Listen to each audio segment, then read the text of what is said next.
It's the Worldwide Sports Radio Network. The NBA playoffs is about to start. The NHL playoffs is about to start. And Jontay Porter gets a lifetime ban from the NBA for betting and violating in the NBA policies. And by the way, Tom Brady says he might be back. And much, much more here on the Sports Loudmouth.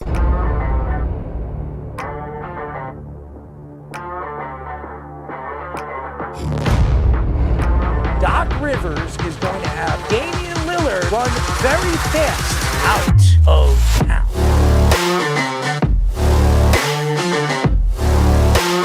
Does he help them win? You're under 500. Aaron Judge helps the Yankees win. You're paying the player $300 million. You better be sure that guy's going to help you get over the hump.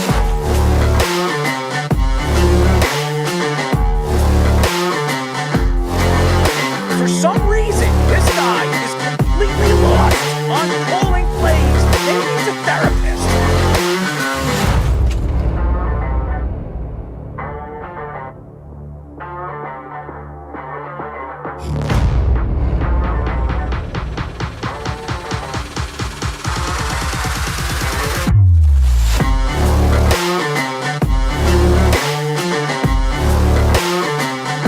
Did you see Lamar Jackson cry to the referee? No, he didn't.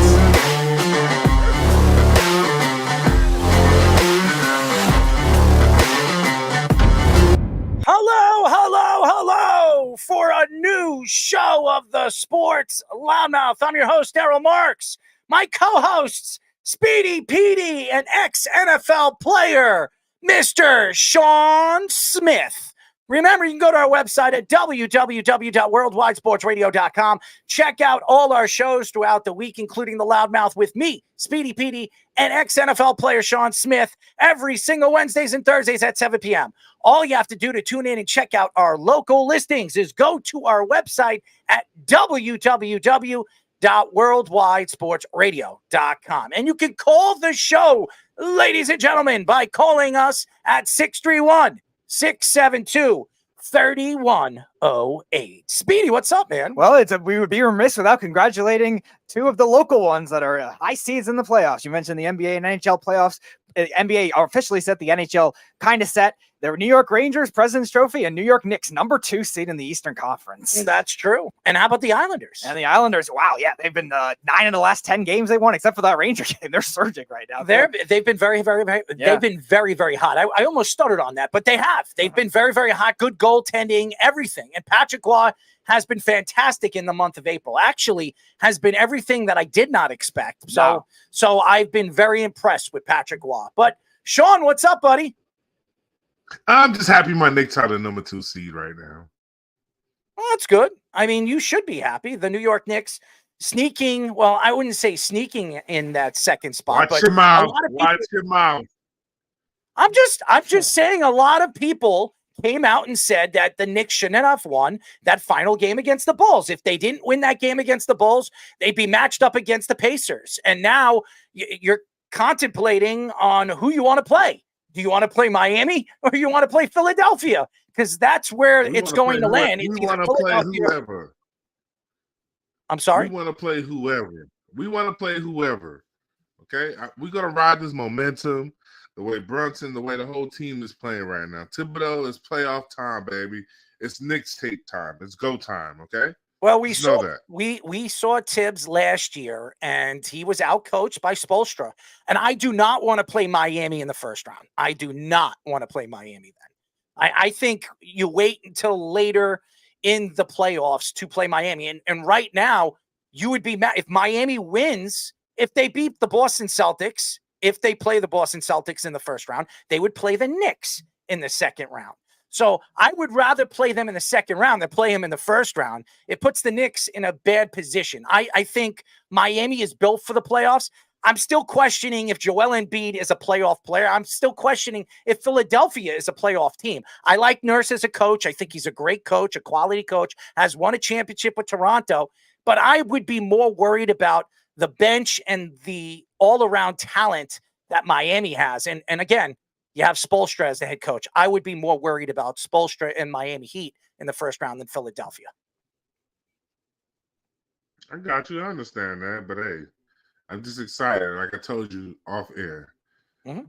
my Chiefs won the Super Bowl. My Gamecocks won a national championship. All thing to complete this year off and make it a great year is Knicks Tate winning the championship. I don't know if the Really? Knicks are ready to win this year. I think they're definitely capable of winning. And I know everybody keeps taking shots that Julius Randle is not a part of this lineup and that's going to hurt the Knicks. I don't think it's going to hurt the Knicks. It might even have the Knicks use different rotations in the playoffs that you wouldn't expect Thibodeau to use. So I think this is better for the Knicks, but we will see as we move forward during the playoffs. They are the second seed. You should be excited. If you're a Knicks fan, the Knicks haven't been a second seed in a very, very long time. So it is a great That's what opportunity. I'm trying to tell you. It's special. No, it is That's special. what I'm saying. It's going to be special. No, it is special, and it gives the Knicks a great opportunity to really be a team to be reckoned with throughout the playoffs this year, and maybe for the next couple of years, because they have a ton of draft stock that they have going into the offseason this coming year. They have 3 first-round draft picks, 3 first-round draft picks the year after, and again, they have room for if they need to add a player or 2 players in the offseason, they could do that as well. They have to re-sign OG Anunoby. They have to re-sign Hartenstein. If they can sign both those guys, the Knicks could be very, very good for the next, I would say, 3 to 4 years. Jalen Brunson is expecting a big extension in the offseason, and the Knicks definitely need to extend him because they do not want to give him that super, what do they call that? The Supermax contract. The Supermax contract where he's making $400 or $500 million and you can't pay the other players. So the Knicks would be smart in the offseason to give Jalen Brunson that extension. So we are going to get into a lot of basketball throughout the next 2 days of our show. At 8:00, we will be talking to CBS Sports Network, Apple TV, and MLB Network play-by-play broadcaster Rich Waltz. He does some college football, basketball, MLB. So Rich will be joining us a little bit later in the show. At 9:30, we'll be talking to ATZ Sports College Football Managing Editor Travis May. He's been on our show before. Very excited to get him back on the show. So we'll get into a little bit more of college and obviously what's going to go into the NFL draft, which is a couple of weeks away. So excited about that. Jontay Porter gets a lifetime ban from the NBA for violating the betting policy. I definitely want to get into this. We were speaking about this last week, and I told everybody that this guy was going to get banned. He's not a big name. If it was Steph Curry, if it was, I don't know, LeBron James, this would be brushed under the rug. This is what happens when you're a superstar in your sport. And I said this with Ohtani. Ohtani was brushed under the rug. The DOJ, the FBI were paid off by the MLB because they were protecting their best player and their best asset. So we'll get into that. Tom Brady says he wouldn't rule out an NFL comeback next season. Very interesting. He was on a podcast this week, and he was speaking about maybe making a comeback. He did obviously get that. He got that big contract from Fox. I think it's worth about $325 million for the next 8 to 9 years. I don't know why he would pass that up. He would have to walk away from that contract to come back to the NFL. But hey, he's 46 years old. He says he can still throw a football as good as anybody. So it'll be very interesting to see if he comes back in 2025.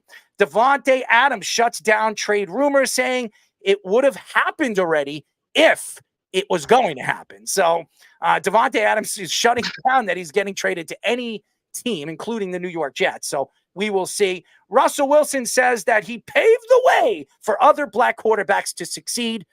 Why are you paving the way? There were other great quarterbacks that were African-American before you. What makes you different, Russ? I mean, everything that we've heard about Russ, he doesn't get along with people in his locker room. So maybe he paved the way for that, or paved the way to get the hell out of what do they say? Get the hell out of Dodge or something. But I wouldn't want to be around Russell Wilson. Cam Newton says it was alarming that Kirk Cousins got the money that he got from the Falcons. Very interesting. Cam Newton, again, speaking on his podcast and attacking other quarterbacks that have been successful in the NFL for the last couple of years. I will say this. I would not have paid Kirk Cousins the money that he got, but he is one of the best quarterbacks in the league. He was an MVP candidate before he tore his Achilles last year. So we will see what happens moving forward this season with the Falcons. one of the women accused or was accused with Trevor Bauer's sexual assault has been indicted for fraud. So that's an interesting story on why Trevor Bauer still doesn't have a job in the MLB. Let me think. Maybe because the MLB don't like him. That's probably what it is. Because we all know they love Ohtani because he's bringing in big loads of cash. Yahoo Sports reports that the NBA has given Raptors forward Jontay Porter a lifetime ban for violating the league's gambling policy. The NBA's investigation said that Porter bet on unders for himself and purposely limited his participation against the Kings and faked an illness against the Nets to only play 3 minutes. For both those games, Porter disclosed confidential information to a person that the NBA found out was a bettor. The bettor placed an 80,000 parlay for the Kings game involving the under on Jontay Porter's player prop. The investigation also revealed that Porter placed 13 bets on NBA games from January to March for a combined $54,000. He also bet 3 times for the Raptors to lose in that span, and the Raptors won all those games. Porter averaged 4.4 points per game, 3.2 rebounds per game, and 2.3 assists per game in 26 games with the Toronto Raptors.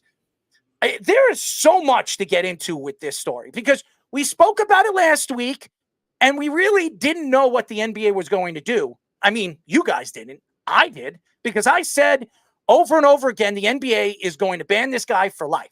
He is not a superstar. He's not Michael Porter Jr., his brother. He is not Steph Curry. He's not LeBron James. He's not Kevin Durant. Because if it was Kevin Durant, and if it was LeBron James, or if it was Steph Curry, Klay Thompson, or even Draymond Green, the NBA would have absolutely brushed this under the rug. They would have made them pay fines, and it would have been over with. But what is going on right now in sports is it's become a business. There's so much money to be made in these sports. Prop bets, game bets, point bets, everything. You can make money betting on anything. You could probably bet on what kind of, color shirt they're wearing under their jersey.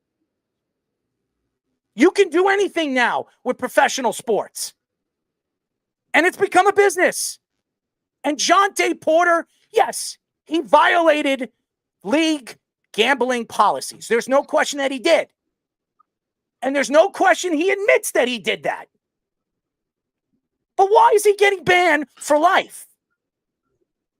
This is happening. He shouldn't be. He shouldn't be banned for life, man. I mean, he made the bets, but he's no different from the guy in the NFL. Really, he served a year and they let him come back. You know what I mean? You got all these online betting sites. You got all these online betting sites. Looking one at NFL, NBA, NHL, one guys to be the do the commercials. Hey, I don't know all them betting sites, but there's so many of them that's on there. And what you expect? What do you expect? And then he bet on it. He bet on himself. He didn't even bet that much money. And did the bookie win that much money? The guy win that much money? He bet against. Listen to this, Sean. He bet against his team to lose, and they won. He didn't win anything. I don't understand this. That lets you know it's horseshit because, like I said before, I mean, all right, let's say you guys are my family, right? And I was still playing in NFL. I thought we were family. What's this all about now? We're not family anymore. No, you just gotta give this guy a drink. Mention. We're not family. That hurts my feelings. That really does. Shut up and let me get my thought out, all right, my guy? Mm-hmm. So with this process, with all this being said is, if you over my house for the week, you come in town for the game, right? You come in town on Friday from New York, you see me at the house, I got a sore ankle. It's a possibility all week that I might play, that I haven't played. You know if I'm not playing or not, because I'm going to tell you, hey, I'm playing. So if you decide to make a bet, I can't control you as a friend or a family that goes make a bet. That's not giving you insight. You're at my house. That's not inside information. You see it. This happens all the time. Buddies of NFL and NBA players, celebrities, the professional athlete, friends bet all the time. I'm telling you that I know this for a fact. I think when you look at the league and the NBA is obviously growing business-wise, and Adam Silver, how many times did we see Adam Silver come out and say, out of all the sports, he didn't want sports betting? He was one of the first commissioners to come out and say, I want to ban sports betting. I do not want the NBA or NBA players involved in sports betting. Now, all of a sudden, the NBA is making hundreds of millions of dollars, and there's so much money to be made. Now it's okay. It's okay. But now Jontay Porter gets caught betting and violating league gambling policies. He's done. He can't play again. And to me, I think the NBA needs to look at, obviously, these policies and try to figure this out. Because with the steroids, with the MLB, we all know you have to do it 3 times. You have to be caught 3 times before you're banned from baseball completely. And we've seen, I think, 2 players in MLB history to be banned from baseball after being caught 3 times using steroids. This is a policy. I understand. And the NBA needs to drop the hammer on these guys. Then fine them. Fine them significantly. Because if it was LeBron James, there's no way in hell you're going to kick him out of the NBA. There's no way. He is the face of the NBA. You're going to do that? No. It would be a huge story, and then the NBA would sit down and they would investigate it, or the DOJ or whatever, the FBI would investigate it, and then find out and figure out how they're going to run this. The NBA will, obviously pay these guys under the table and brush it off, and let LeBron James pay a $250,000 or $300,000 fine, and who would care? But because it's Jontay Porter and nobody gives a crap about him, everybody's saying, you know what? Who cares? It's just Jontay Porter. Nobody cares about him. And this goes back to the Ohtani thing. Ohtani, and there was claims that obviously the DOJ and the FBI says that Ohtani knew nothing about it. They investigated it in 2 weeks. After a 3-year span of betting and working with so many organizations, offshore bank accounts, they investigated all that in 2 weeks and say that Ohtani knew nothing about this. He knew nothing about this. But hey, you know what? But he did. Yeah, I know he did. You know he did. We all know he did. But you know what? The MLB is not going to throw their best player, their superstar, under the bus. They're not going to do that. It was investigated. It was brought up. The MLB needed to have it investigated, even though they probably didn't want it to be investigated. And they probably said, here's $100 million. Do whatever you want with it. Pay this guy off. Pay that guy off. And don't speak about this anymore. That's what happened. And I don't care what anybody says. That's what happened. And if you guys are sports betting fans, we all know there's a bunch of them that listen to this show, and you think that sports betting should be allowed, then so be it. Then stop making this such a big deal. This guy, Jontay Porter, might never play or make money in professional basketball again because of this. Is that fair to him? And it's okay that Ohtani has deferred $700 million of money coming to him and all those endorsements that he's getting paid right now because, hey, you know what? The MLB don't have the balls to do anything to him. And you also look at the operation that he did it on as something that could be easily manipulated. Now, Sean, you were talking about it with like, okay, yeah, there's going to be some levels of inside information with close people. And that was the instance here with a guy that was clearly placing a bet $80,000 on himself in order to do it. And in basketball, I would say it's a lot easier to manipulate that kind of thing than even in football. Now, if you're a quarterback or something like that, you might be able to manipulate it in football. But if you're a defensive tackle like you were, Sean, like, is it going to be that easy for somebody to go a player prop over 3.5 tackles? You'd be able to get 3 tackles. You don't have all control everything like that. Like, that still depends on a lot of game sequence stuff. With basketball, it's a lot easier to do that. And they're setting an example based on that, like Errol was saying, on a lower tier guy. But that could also alleviate the player policy to change this kind of thing too, because the NBA has very powerful players association led by Chris Paul and a bunch of other guys that I think you're going to see an instant impact with that soon, because sports betting wants to be encouraged in the NBA. No, I agree. I agree with you. My question is, can he appeal? He could appeal that, can't he? Yes. Yes. And he will. He And- will have a lawyer, and the players union will absolutely appeal this. The question is the NBA going to figure out how this is going to work and have him come back and play in the NBA? I don't know. He's not a big superstar. So nobody's going to care about Jontay Porter. Nobody is going to care about him. But again, if it was anybody else or any other superstar in the league, it would be completely different. And again, going back to this, it's not a lot of money. It isn't. And I don't know how much Jontay Porter makes a year. What's he make? 900, He's on a 800,000 contract, so it's not much. All right, so he needs to make money. So if the NBA is not paying him, he has to find a way to make money. So and again, he's not the only NBA player doing this. He's the only NBA player that's stupid enough to be caught. Right. But I'm sure there are other NBA players doing this right now. Sports betting has become legalized in 40 different states, and eventually it's going to be in every single state in the United States, and it's going to be legalized in every kind of way. You have DraftKings, you have FanDuel, you have MGM, you have all these different betting services, and it's right at your fingertips. Why wouldn't you bet? And even if you're not allowed to bet on your sport, okay? And if the NBA is going to figure that, or MLB or NHL, whoever, if they're going to make a policy that you can't bet on your own sport or your own game or whatever the hell it is, so be it. You're not going to be able to tell these players in the offseason, you know what, you can't bet on MMA. You can't bet on boxing. That's not, how is that possible? And how are you going to know when they're betting? Floyd Mayweather has been betting on himself for years. He came out and said it on a podcast. He says, I've been doing this for years and never got in trouble.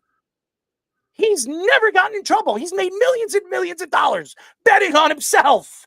And now all of a sudden, because in other sports, if they're a little bit more contradictive or just, they're dropping, they have all these policies now. So they're going to sit back and say, you know what, this guy is doing the wrong thing, so we're going to suspend him for life. That's not fair. That's not fair. And again, we all go back to Pete Rose. Mm-hmm. We all go back to Pete Rose. Is it fair that Pete Rose has been suspended from baseball for 45 years? Is that fair? That Pete Rose can't step on a Major League Baseball field during a game or he can't manage a baseball team or a semi-pro baseball team because of what he did betting on baseball all those years? How is that fair? If Ohtani could get away with it. Life isn't fair. We know that. And life isn't fair, but you think it's fair that you have a guy, a superstar or Hall of Famer, one of the greatest to ever play, best hitter to ever hit in professional baseball, not be inducted to the Hall of Fame because he bet on a couple of games? Yeah, and he bet on his own team to win, not even bet him to lose. Like, it's not like you're saying, okay, Pete Rose is betting his team to lose. He's going to go put in his worst relief pitcher or position player to pitch and throw the game. No, it wasn't what the Black Sox did in throwing the World Series in 1917. That was a whole completely different thing. He was a confident man. He was a confident man that betted, and he betted. Hey, if I could bet on my team to win every week, I'll say 80% of the time I would have bet. When I was playing the NFL, on games I thought we could have won, I know for sure I would have placed a bet on. But it's games I know for sure if I placed a bet, I ain't picking us to win either. You know what I mean? So you Sean, got to be a smart going on bettor. forever. It's been going on forever, Sean. It's not like it's happened yesterday or when it's become legalized in 40 different states in the last year and a half. It's been going on for a while. No, I don't mean, sorry to cut you off, but it's been going on forever, like you said. But then it just brought back. I remember when I used to get my haircut in college, the barber used to ask me certain things about who's playing and such. What you think? I ain't think no but then I forgot in the back they had the parlay guys getting the parlay tickets. So he's looking for anybody. You got any source? This is the truth though. And the guy was a former player too. That's the crazy part about it. He's a former Gamecock, and he did it.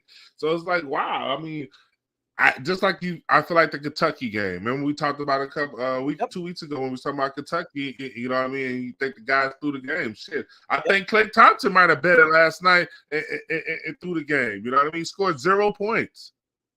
Yeah, and that was crazy watching that game last night. And I don't know if he threw the game. Klay Thompson just was completely off. He could not buy a bucket. And either could CJ McCollum. He couldn't buy a bucket in that game against the LA Lakers. So I mean, there are games that there's so much pressure lying on your team and certain players, and they can't provide the points. But going back into this Jontay Porter thing, it's bothersome. If you're sitting here and you're a basketball fan or you're a Jontay Porter fan, I don't know how many Jontay Porter fans are out there because most people don't know who Jontay Porter is. They know who his brother is, but you can't sit here today and think, hey, this is okay for the NBA to do this to an unknown player. Again, going back to looking at some of these other players, if they were doing this, like if Steph Curry was doing this during the last couple of years and he was betting on certain games that he would hit 10 threes in a game or 9 threes because he knows he's going to shoot 15 or 16 of them, so he's going to hit the majority of them. If Steph Curry was caught doing this, which he probably did, you don't think that Steph Curry is a very competitive person. He plays golf in the offseason. You don't think he bets on golf? You don't think he bets on golf? Come on. You're a professional athlete and you know you're good at something. You're not going to bet on it? You're absolutely going to bet on it. It's competitive. It's their competitive nature. This is sports. You're competing and you're going to bet. You think you're the best? You're going to bet on it. That's just the facts. And I'm just saying, if you're going to say, I don't care what Jeff or Keith or Snug say that Ohtani, there's no proof on it and whatever. You could say whatever you want. There are so many people. There's so many other shows besides this one that agrees with me. And I might have been one of the first to say it. This is absolutely brushed under the rug. If you don't think Ohtani had something to do with it, there's no way it's $16 million in or $17 or $18 million in his account. He didn't know anything about it. It's ridiculous. You guys are just absolutely blind if you think Ohtani knew nothing about it. He definitely knew something about it. Now, that doesn't mean that it should be wrong. Sports betting has become legalized in 14 states. If you live in a state that's legal and it's legal, you should be allowed to bet on it. That's the facts. If you're in a state like LA and it's not legalized there, it's illegal. So you could get caught, and that could be obviously a felony, depending on how much money you're going to bet on it. Right, and also the players on the teams, too, playing in the games. You have to know that kind of thing. If that policy was in effect, to not bet, even on the road, bet in California and other states that they're not legal in either. And that's what makes the policy You know what's so funny? fishy. You know what's so funny, Speedy? Marijuana has been thrown, as such a bad drug in professional sports. In football, how many players have been suspended because they've been caught smoking marijuana? What would you rather them do? Well, all those years, would you rather them pop pills? Would you rather them do things that can hurt their body or kill them or hurt their organs? Or would you rather them smoke a plant that will help them with pain and all that other stuff? Sean, you know all about it because we've mentioned this many, many times. About 75% of the NFL is probably smoking marijuana. It's been smoking marijuana for years. Now we go back to this. Yeah, you're smoking it right now. Now that you're not surprised. retired. But again, it should have been legal for years. How many players have been, obviously pushed out of the NFL because they were smoking marijuana? How many players ruined their careers because they were smoking marijuana because of pain or mental issues or depression situations? That this has been going on forever. But now all of a sudden it's legalized. So guess what? Now all the NFL and all these different NFL teams are allowing you to smoke marijuana. And again, you talk about the policies of like betting, the hypocrisy that we saw in baseball. Definitely. We talked about it last week with Pete Rose and Shohei Ohtani. And like you were saying, the NBA now wanting to implement sports betting more, but all of a sudden has these big policies from years ago, and now a guy is suspended for life. Like, you can't have one and not the other, and that's the other thing. I'm sorry to cut you off, Speedy, and I'm listening to Keith and these three idiots. And Keith, no offense, but anytime you agree with Jeff and Snug, you're an idiot. That's all I'm going to say. But here's the facts. Amphetamines have been around in baseball for years. From the 1950s, the 1960s, 1970s. We've had baseball players on this show playing from the 70s to 60s. They were doing amphetamines. That's illegal. That helps your concentration. That was allowed to be going on in baseball for years. And now you're going to tell me, well, marijuana is not enhancing. We all know it's not enhancing. It still was illegal. No, it's not, bro. Hey. Marijuana's not enhancing. I'm going to tell you what marijuana does for you when you play. It makes you focus in and get in the zone. It's like how you take Spark, that whatever them energy drinks. That's what marijuana does for you in the sport. Red Bull. It takes some of the pain away. Yeah, it's like Red Bull. That's what marijuana does. That's what it did for me. It helped me focus. And it gets me in the zone. Okay, so in a lot of people's eyes, that's cheating.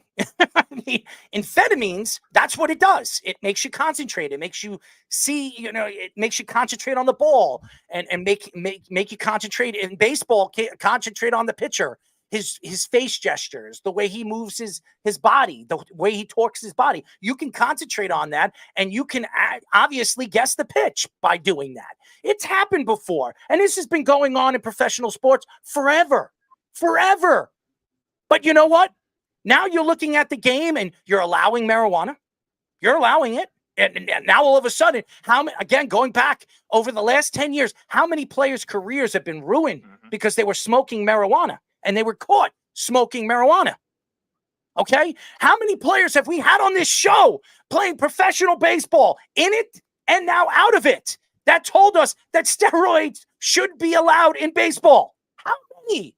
We've had 15 of them in the past year and a half. 14 out of 15 absolutely agrees with us. And that goes back to the hypocrisy angle of both the Hall of Fame with Pete Rose and baseball, especially, and all these other steroid guys that they're leaving out as a whole, and this current situation with these players' associations that put together these betting policies. And that's why I think a lot of them are going to change as a result. And especially for baseball, if Tony Clark and the MLBPA, which is a very powerful PA, are going to change policies where they can maybe loosen the rules on betting, you have to reinstate Pete Rose in some capacity. And hopefully he'll get into the Hall of Fame because of that. It's never going to happen. It's never going to happen because these writers are dumb, but you never know. Until Rob Manfred steps down, which is in 2026, he will never be inducted into the Hall of Fame. And this has something to do with Bud Selig. Bud Selig told Rob Manfred, under no circumstances are you allowed to let this guy go into the Hall of Fame until he's dead. And it's not just me saying it. There were people, we've had him on the show that works for the MLB that said that, okay? It's been going on forever. This man, because he bet on sports, when he retired and he was the manager of the Cincinnati Reds, was thrown under the bus because he was caught. Now, if he was never caught, it would have never happened, and nobody would have even spoken about it. This man has been thrown out like he was a piece of garbage. He's the greatest hitter in MLB history.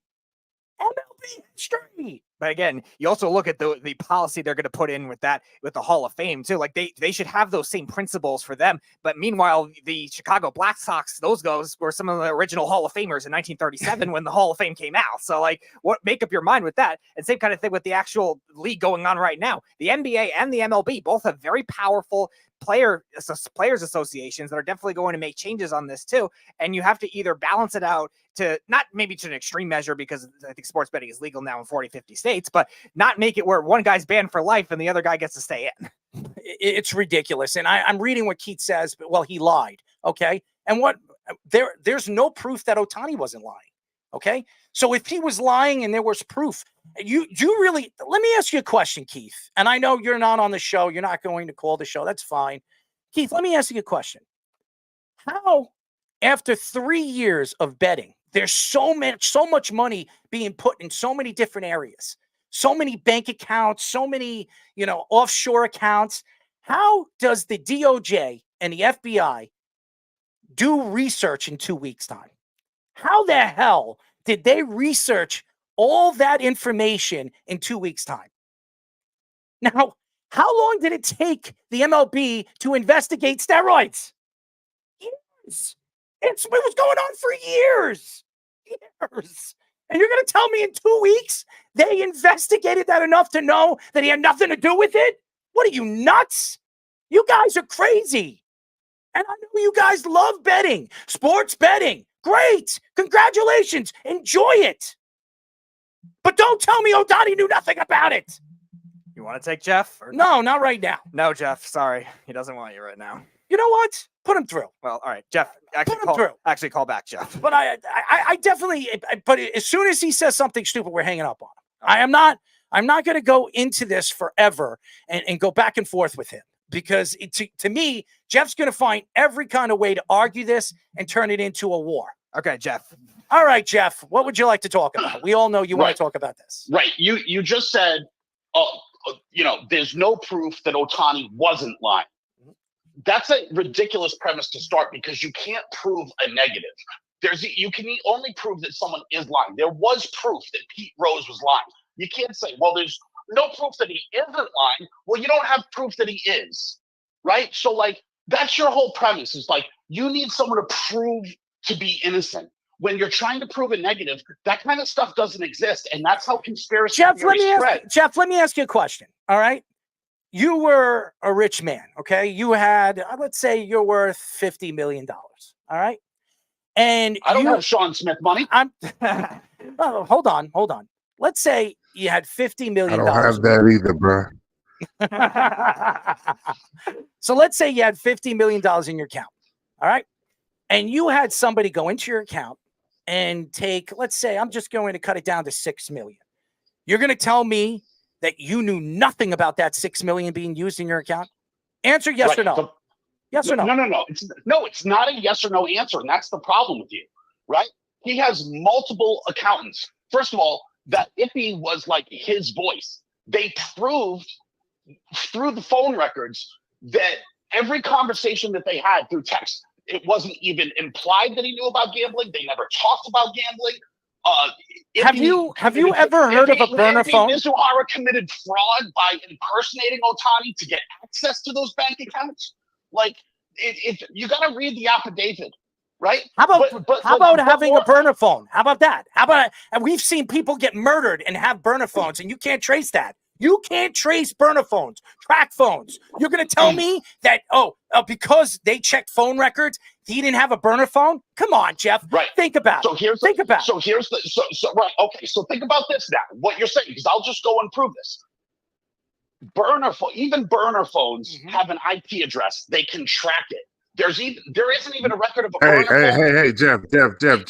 I don't mean to cut you off, though, but burner phones are not trackable, my guy.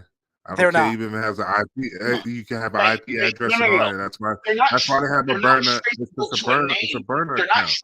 Hold on. Go ahead, Sean. What were you saying? It's not. It's a burner account. It can have an IP address, but it's a bullshit IP address. It's not. It's not traceable. You're not gonna know who used it. This happens all the time. And fucking crime, like you say, murders, gambling, fucking cheating. People do all types of stuff. So that's why you can't find it. I understand what you're saying, but here's what I'm saying. Every phone is traceable. The problem with burners are they don't have a name associated with them. They still have an IP address. So let's just say there was an unknown IP address that was a known burner because it doesn't have a name associated with. That would be considered a burner phone. There weren't even burner phone because they can still track where that burner is. There's still a GPS that they can follow.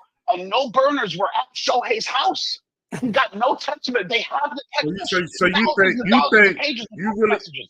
None of them came from a burner associated with Ohtani. You really think he didn't know nothing?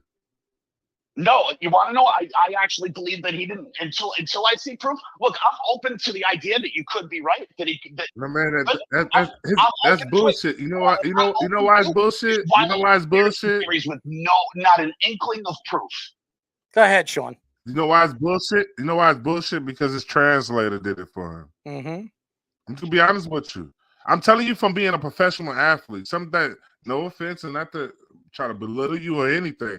I'm just telling you, there's things that you don't know about that guys get away with and do all the time. Even fucking GMs do it. Mm-hmm. You see back when Cleveland Browns got in trouble, they had to fire was it Ray Farmer, Lake Dawson and them guys because they was texting the coach during the game. Come on, it's all types of stuff. It's loopholes in the system that you don't know about. Texting the people during the game, so there would be phone records of those conversations. Amongst the thousands of pages of phone records, there isn't one text message between Shohei Ohtani and Ippy, even talking in code about gambling or explicitly about gambling? Because they probably have said that they've obviously interacted with each other, not on the phone, saying that if we're going to speak about anything with betting, we either do it off the phone or in person, or I have a track call. What about the fact that in the they're text doing it in message person between Ippy It's and not the even book, about that. The text messages don't let to throw everybody off. From the affidavit, I have it right here. Okay, I'll read you this. Let me pull it up in 1 second. I will give you from the affidavit the conversation. Here it is. On or about March 20th, 2024, Mizuhara messaged Bookmaker One stating, quote, "Have you seen the reports?" Bookmaker One responds, "Yes, but that's all bullshit. Obviously, you didn't steal from him. I understand it's a cover job totally, and I get it." Mizuhara responded to the bookmaker, "Technically, I did steal it. It's all over for me." That's in the affidavit. So what is in the affidavit? He's protecting Shohei Ohtani. That's what he's doing, because we all know that Shohei Ohtani's probably slipping in money under the table. That's what they're going to do. You gotta have he's a fall guy. You gotta have a fall guy. You gotta have a fall guy. Yes. Right. But what you want is proof of a negative. You want proof somehow. Show me proof he didn't know. You don't have a single inkling of proof that he did. But again, this is sports radio. We are going to have our opinions towards it. And the fact that the MLB and the DOJ and FBI did their investigation in 2 weeks after 3 years of betting and all these different offshore accounts, they figured out he had nothing to do with it. That's bull. That is absolute bull. 2 weeks? You're telling me 2 weeks? We can't even get them. We can't even get them to do regular stuff in 2 weeks. So how can they get that in 2 weeks? But you know where I'm going. That's like you saying, "Oh, the sky's orange," and I'm like, "Dude, you have no proof," and you can just look back at me and go, "Well, you don't have any proof that it's not." Dude, I can look up. The sky's blue. That's the proof. You just look up. Thank you, Jeff, for calling. I'm not going to get too deep into this. And Sean, you're absolutely right. I agree with you in a lot. And I don't usually agree with you. Okay. It's hard to believe that there was no burner phones. And you're right. There is no IB address. You cannot. And by the way, Keith, for you to tell me that's how people get caught in murders, let me tell you something. I watch a lot of murders. Speedy will tell you. All I do before we start the show, what was I listening to, Speedy, before we got into this? Your British true crime series. True crimes. I listen to so many crime things, so many different, podcasts and everything about crime. I'm telling you right now, if you're using a track phone, it's untraceable. Untraceable. No IP address. There's no way. The only way you can trace it is if somebody knows, if you left a receipt and they find out where you bought it, then they could go there and use the cameras to find out where you bought it, and then they could see who bought the phone. That's the only way they can trace it. That's the only way they could trace it. There's no IP address. There's no way them to pinpoint it on Shohei Ohtani. And trust me, they definitely had track phones. 100%. 100%. Now, I don't know the truth. I'm just, I'm shedding my opinion. You make an assumption. You make an assumption, which is fine. Yes. But the thing, what I want to know too, though, and we don't know. You think Porter brother knew he was gambling? You think he told his brother he was gambling? 100%. Michael Porter Jr. knew what his brother was doing. 100%. If he wasn't involved with it too, but Jontay is not going to throw Michael Porter under the bus. He's not going to do that because he's the breadwinner. So now he's going to take care of his brother. 100%. And if anything, he go overseas and play. Yeah, you have a brother, and you were a professional athlete, and you and your brother do business together. He's an agent. He does all these different things that he does on the side, and you help him, right? Because you are the ex-NFL player. You have the connections. You build connections through yourself to him, and you build business from it, right? That's what you do. So your brother wouldn't throw you under the bus if you were playing professional football and you were betting on sports, would he? He wouldn't, because he knows you're the breadwinner. That's the facts. And that's the way it goes. That's sports. Yeah. It's a business. It is a complete business. And I don't want to sit here and argue about this anymore. It's a shame what happened to Jontay. It is. And the NBA is not going to. Now, he will fight this, and the NBA Players Union will fight this. He's not going to win because he's the first. And the NBA is going to want to throw somebody under the bus, and they're going to throw him under the bus because he's not a star. Because if it was Kevin Durant or LeBron James, they would have said, it's like the face of basketball. Why would we do this?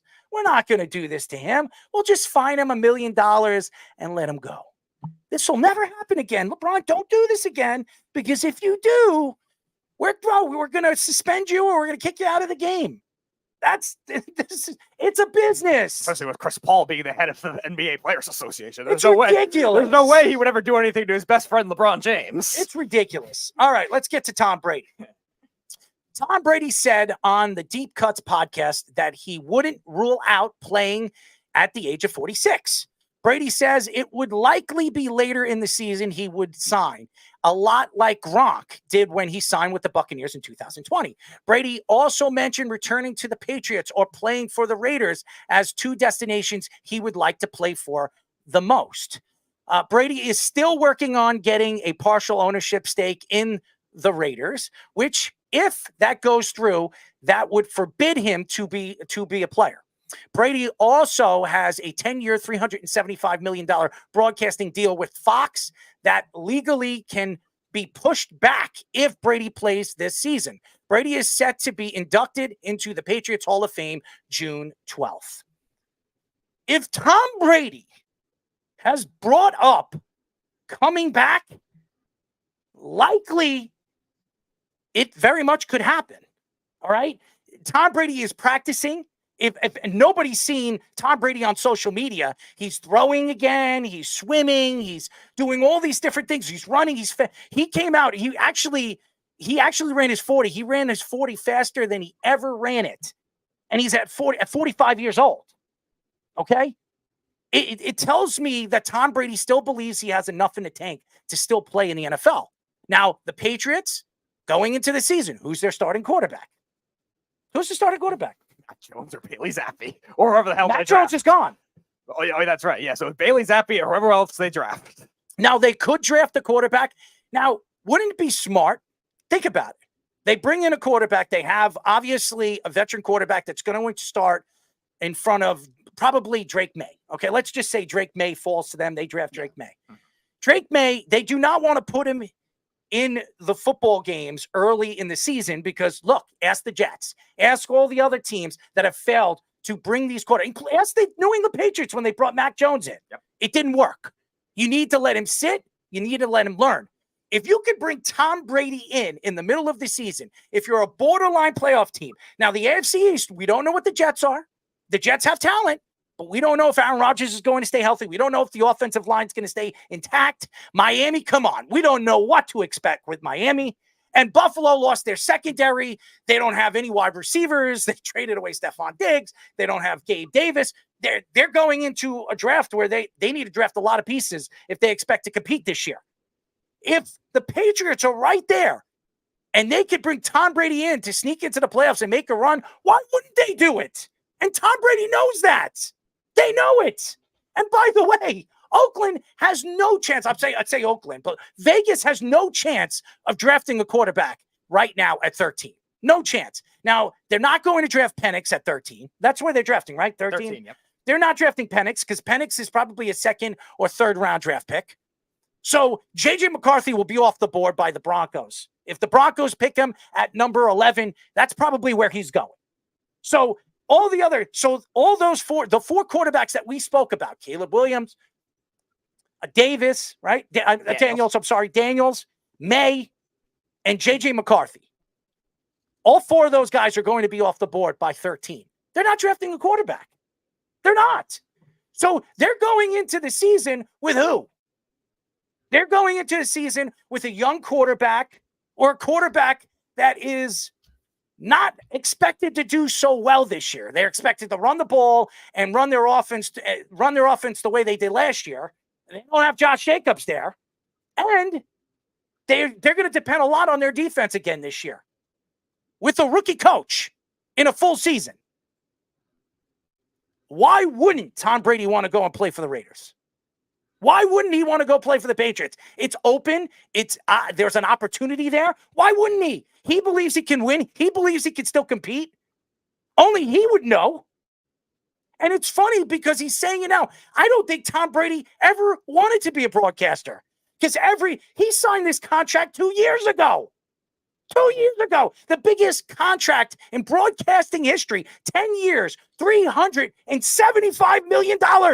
And that can legally be pushed back too. So that makes the odds even more likely. I don't think he ever wants to do it. Yeah, no, I don't think he would have for like less money by any means. It's not about money. Yeah. Tom Brady doesn't care about money because if he did, he would have taken as much as he possibly can when he was playing for the Patriots and when he went to the Buccaneers. It wasn't about money. It was about winning. And Tom Brady's all about winning.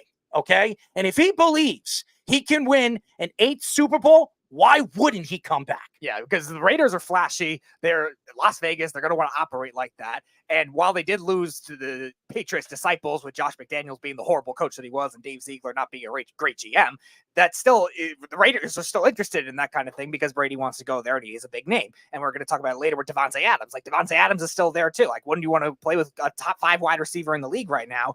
That makes a lot of sense. And then the Patriots, I know they're going to induct him into the Hall of Fame. Like, he's already anointed there as it is, but especially with the whole Bill Belichick and Robert Kraft and all that tension that's gone on this offseason too. Like Tom Brady going back to the Patriots might be like a serendipity type thing for him too, like to stick it to Belichick if he really wanted to. Sean, if you sit here today and you know Tom Brady, you played against Tom Brady, when you hear Tom Brady come out on the Deep Cuts podcast saying that he's thinking possibly a comeback, when you hear that from him, do you believe that he's probably thinking to come back? I think he's thinking about it just a little bit, but I don't think he's coming back. I mean, he just signed that contract to, to be on TV. Fox. So, but that was 2 years ago, and he still played one more year with the Buccaneers. Yeah, but I mean, that's different. I think just the competitive nature. He's probably bored at home. Didn't he get divorced and everything, or what? He got a divorce, a pretty quick divorce, and now he's dating how many supermodels? I mean, there was rumors that he was dating at one point Kim Kardashian. I don't know if that would to be true. I don't know. And there are also rumors that Antonio Brown was dating Giselle. I mean, hey, you never know, right? No, not with him, not with Antonio Brown. And I don't care if the Patriots are going to induct him into their Hall of Fame. That's great for Tom Brady. That doesn't mean Tom Brady wouldn't come back. Right. Gronk came back. I could see Tom Brady. And I'm telling you guys, I don't know if anybody's checked him out on YouTube. He does a lot of different things. He's showing his workouts. He's throwing the ball still. He's swimming. He's running a 40. He came out and said bored. He's retired. He's fucking bored. So he's bored. So what makes you think that if he thinks that he can't come back, what makes you think that he can't? It's Tom Brady. No 46-year-old's ever done it. No. Yeah, Tom Brady was also doing a lot of stuff you guys don't know, and that's why his what's the guy? I can't even think of his name. Alex. Yeah, Alex. I know Alex. Maybe he was doing other things I know Alex. Okay, I know him, so trust me. All right, it's different things that Tom Brady was getting access to that wasn't even over here in America yet. Okay, I believe it. I absolutely believe it. And again, if he got away then, why can't he get away now? I mean, it is Tom Brady. The flake gate, he's not coming back, okay? Well, I don't know if you did you check out that documentary? Did you check out Dynasty? Hey, I see why everybody said Belichick was done wrong. He was. I see it. He was definitely done wrong. You know, they portrayed him as dirty. You know what I mean? And he helped build that. They betrayed him as evil. They betrayed him as evil. They said that he was the reason why everybody didn't like the Patriots, which was untrue. It was Robert Kraft. Robert Kraft had everything to do with that documentary. Everybody made Robert Kraft look like he was so special. He was so perfect. Did anybody mention all the stuff that he was doing off the field? Yeah, he was special. He was special, man. He loves the massage parlors. Hey, he loves happy endings. He was hanging out. I mean, he was hanging out with Watson. He was hanging out with Cam Newton. They were all hanging out together, holding hands and other things. Oh God, Robert Kraft can't play Antonio Brown in a real holding the other. So he was at a Diddy party. Then you said he's on that list. let's not get into the Yeah. whole Diddy thing, man. I mean, that guy is disgusting. He is a despicable, disgusting person. I am not going to get into the whole P. Diddy thing, which we all know. If you're hanging out with him and he's taking you to parties, he's doing other things with you. Speedy, Yeah. you should hang out with P. No, I'm not getting involved in any of that. Sean, have you hung out with P? No, I've been to his parties. I've been to his club he had in New York, Justin's. He had a spot called Justin, so I've been there a few times. But not hung out with him. No, that wasn't on my to-do list. It never was on my to-do list. Justin I used to wear a lot of his clothes though. I used to wear a lot of his Sean John clothes because I used to get some of them for free. Like when I had, if I was doing a show or going on to an event, they used to. My PR lady at the time had me plugged in with them. First of all, and I know, and by the way, Justin, he's not dating Kim Kardashian right now. She was dating Odell Beckham, and Odell Beckham actually dumped her, okay, because she wanted to have Odell's baby. That's what I was reading. But there were stories in the summertime during 4th of July last year that they were hanging out with one another. There were stories that they were. So I don't know the truth. I don't know, and I'm not spreading any rumors, but again, who cares? I mean, honestly, I don't give a crap. Do you? I don't care. They need somebody to break the Kardashian curse among athletes, so they're going to try Tom Brady. Good for him. His ding dong knows how to work. Okay. Sean does. Sean's ding dong works, right, Sean? Yeah, I got 3 kids. That's true. That's true. But again, going back to the whole Tom Brady situation, I do believe that when Tom Brady came out with this story and he was on that podcast, there is some kind of truth to it. He wouldn't bring this up if he wasn't thinking about it. Now, that doesn't mean he's coming back. That doesn't mean that he's going to make a run to play for the Patriots this year or the Las Vegas Raiders. But what happens if the Raiders are a borderline playoff team? They need a spark. They need a player. They have Devontae Adams there. They're working on all cylinders. Their defense is one of the best in the league, and they need a spark. All they need is a 2-3 win, opportunity, and they could sneak into the playoffs. Why wouldn't he come back? Why couldn't he be a part of that run? And we all know what Tom Brady could do in the playoffs. I don't want to mention it because it makes me sick to my stomach. But if there's anybody that could do it, it's Tom Brady. Yeah, even to your Kansas City Chiefs, Sean, he could beat them in the playoffs too. It's crazy. And as a matter of fact, Tom Brady in the playoffs against Patrick Mahomes, what's his record against Patrick Mahomes? 2-0. Okay? He's beaten Patrick Mahomes in the playoffs 2 times. They've met twice, and he's beaten him twice. So who's to say that Tom Brady can't beat Patrick Mahomes? If what's the name? Then jump offside. 3-4 times there. If what's the name? Then jump off. I can't think. I don't. No. I did that on purpose because I forgot what word I said last week and you kept fucking with me. If I can't think of the kid name, then jump off sides in the AFC Championship game. Yeah, we know. Yeah, we win. He beats him. All right, so relax. Stop. Okay. Stop. And once again, as you see in the back, stop. Home of the champions, back to back. So put some respect on it. Where's your ring? I don't see any ring. Where's your ring? want a participation trophy? By the way, there it is. This is my ring. By the way, AT&T absolutely sucks with your Wi-Fi over there. That's absolutely horrible over there. So you need to change your fiber. We don't have enough fiber over here. Maybe that's what it is. Fiber? You need bread? So eat some bread, man. No. The fiber optics, man. Come on, man. I thought you was an IT guy. Come on. I know. You fucking know what you meant. Stop. This schmuck right here, man. Hey, Jersey Shore. Jersey Shore. See, now I'm gonna go see. I try to be nice, Mr. Situation. Mr. Situation. Relax. I'm not. Relax. You even know Speedy. I know how to get under that skin. I know how to get him going. You're not under my skin. You're not under my skin. Okay, you're not. But Hey, I make it. You first of all, you said we're Paulie family. D. Then you Hey, tell Paul, us hey, we're not Paulie D. family. Hey, You were Paulie D. family. Hey, Paul, hey, You know Paulie that? D. Hey, hey, Paulie D. Relax. All right. He won't stop. He will not stop with this Jersey Shore crap. I don't even watch the dumb show. Anyways, when we come back, we will be talking to CBS Sports Network, Apple TV, and MLB Network play-by-play broadcaster Rich Waltz here on the Sports Loudmouth. You're listening to the Worldwide Sports Radio Network. Of course my kid's in the right car seat. Well, I think he is. Yeah, my kid's in a booster seat. He was ready to move up. He is ready, right? Her car seat looks like the right size. There are probably rules on when to move up to a booster seat, aren't there? Rear facing, forward facing. I think I have it right. Car crashes are a leading killer of children 1 to 13. Are your children in the right car seat for their age and size?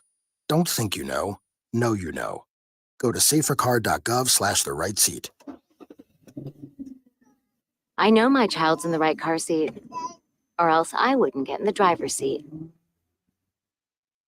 Brought to you by the National Highway Traffic Safety Administration and the Ad Council. It's the Worldwide Sports Radio Network. This is the Sports Loudmouth.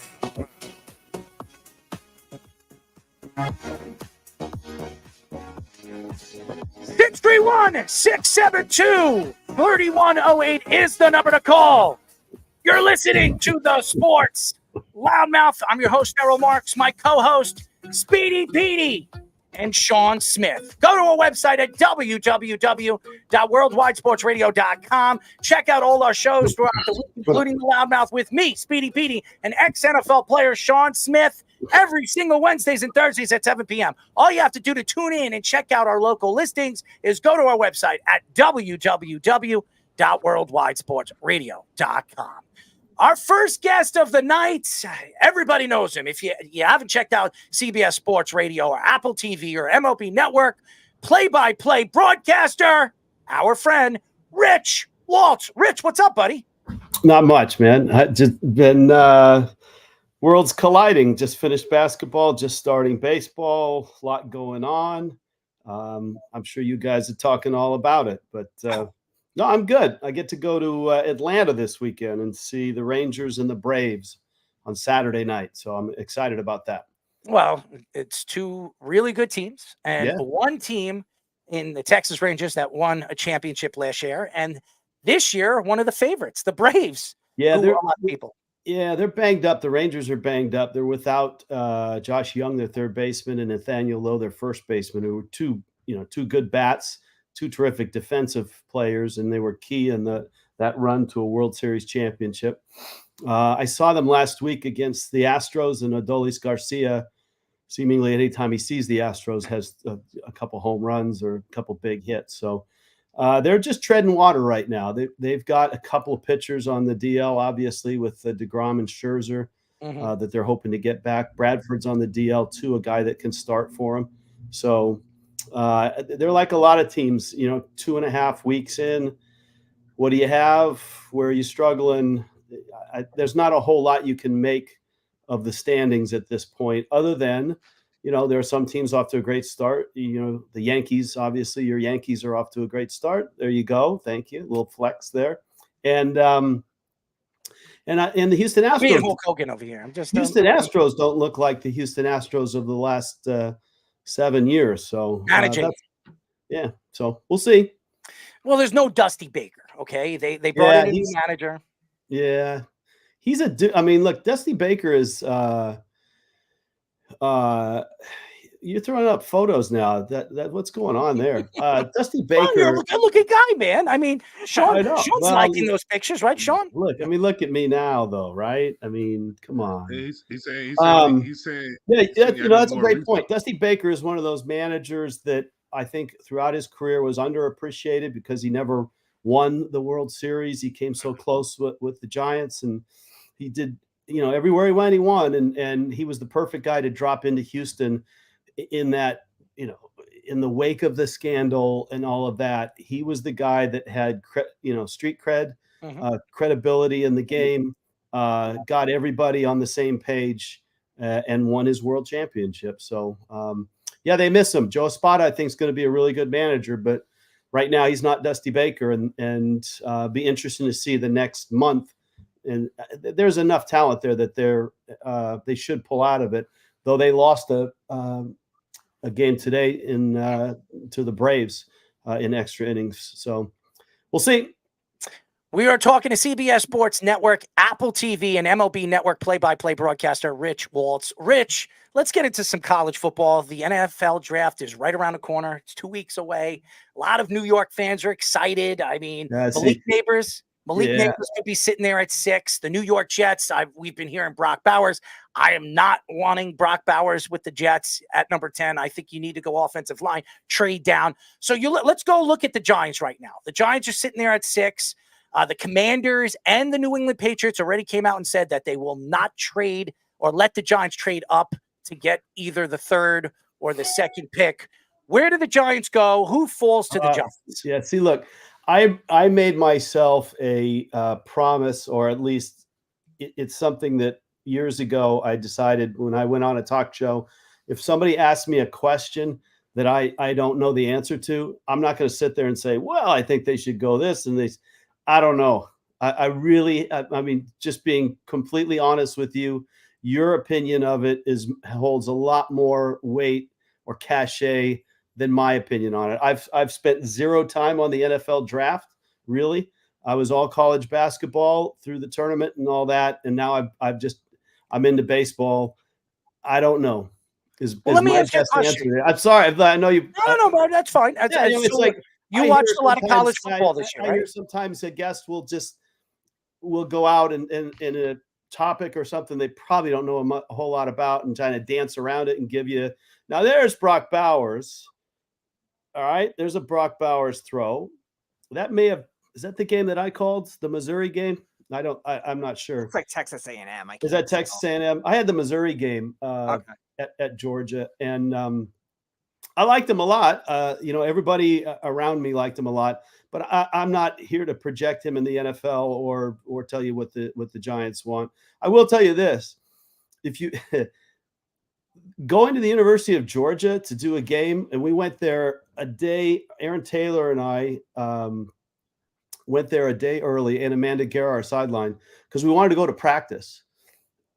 And the facility, the operation there is unbelievable. I mean, I think it blows just about any NFL place away in terms of the facility, the way they run practice. I mean, that SEC TV money will do great things for you. National championships will do great things for you. They have it was an incredible experience just to watch that whole operation, kind of get embedded with them for a day and a half. So that's about all I can offer on that. All right, so big bombshell last week. We'll go to college basketball. John Calipari leaves Kentucky to go to Arkansas. Yes. What are your thoughts on that and their new hiring of Mark Pope as their new head coach? Well, there's 2 things there. I'll start with the move to Arkansas. It felt like it was time. And the model that he's had of get the one and dones, the best one and dones, and go for it, that's kind of outdated because of the transfer portal and NIL.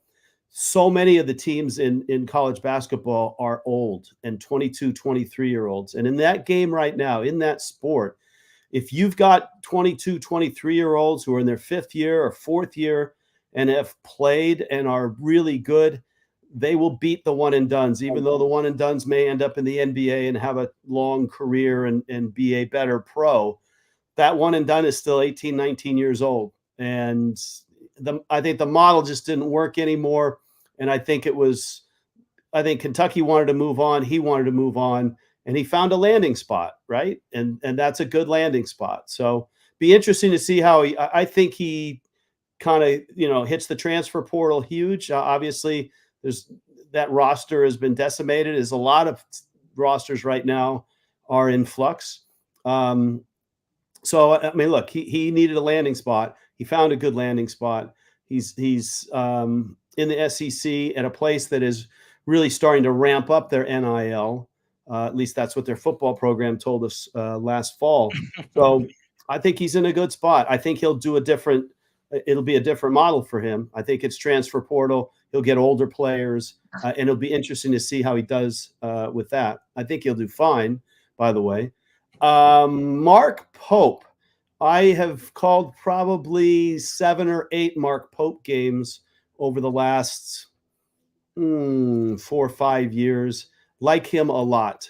And, it's fascinating to me to see him get a chance to go back to his alma mater, where he was a beloved player, a captain, I believe, won a national championship. He's a really good X's and O's coach, and he's had to do a lot at BYU under some pretty heavy constraints in terms of the LDS, the missions, players going 2 years on a mission. It's not easy to be a college athlete at BYU if you're not LDS, in terms of, the pledge to stay away from certain things.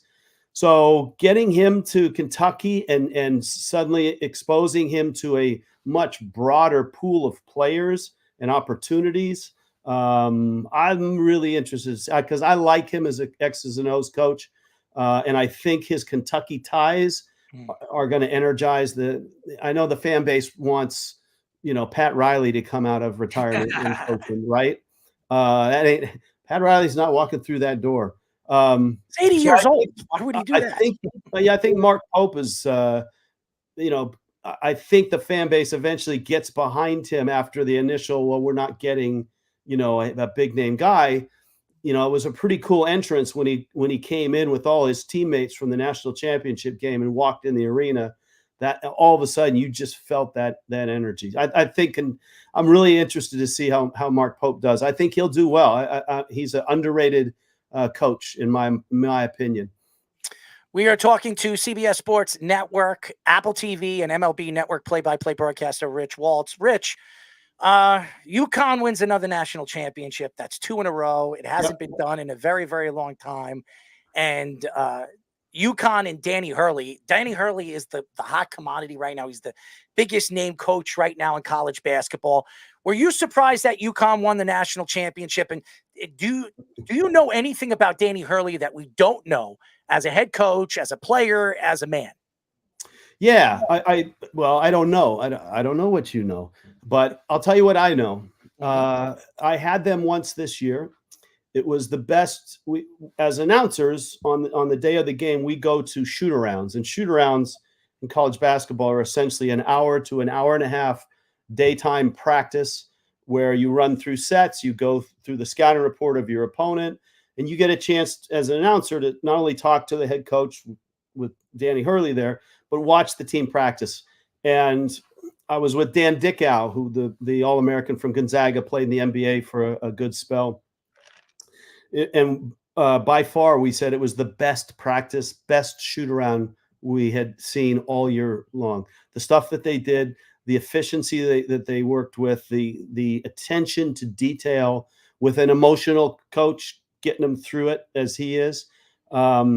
We walked away from that game just saying that this is the best team in the country. So there's no surprise that they won it to me.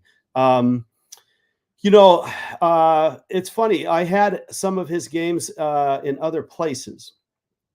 And I remember that one of the games, I believe he was at Rhode Island, and it was an A-10 game someplace. And he had a slew of technical fouls and such.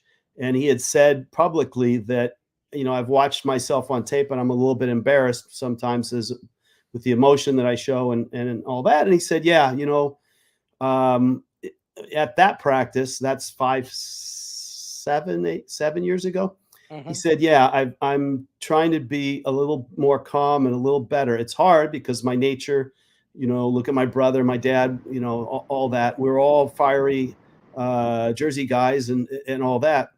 But you could tell he would recognize that he needed a better relationship with officials and it was noticeable. It's been noticeable to me in the games that I've had of his over the last few years, that he still, has the fire, and he still is one of the most vocal and emotional coaches. But he's dialed it back some, and he told us this year, when I asked him about that visit 7 years ago and about watching him, and he agreed that, yeah, I have adjusted a bit.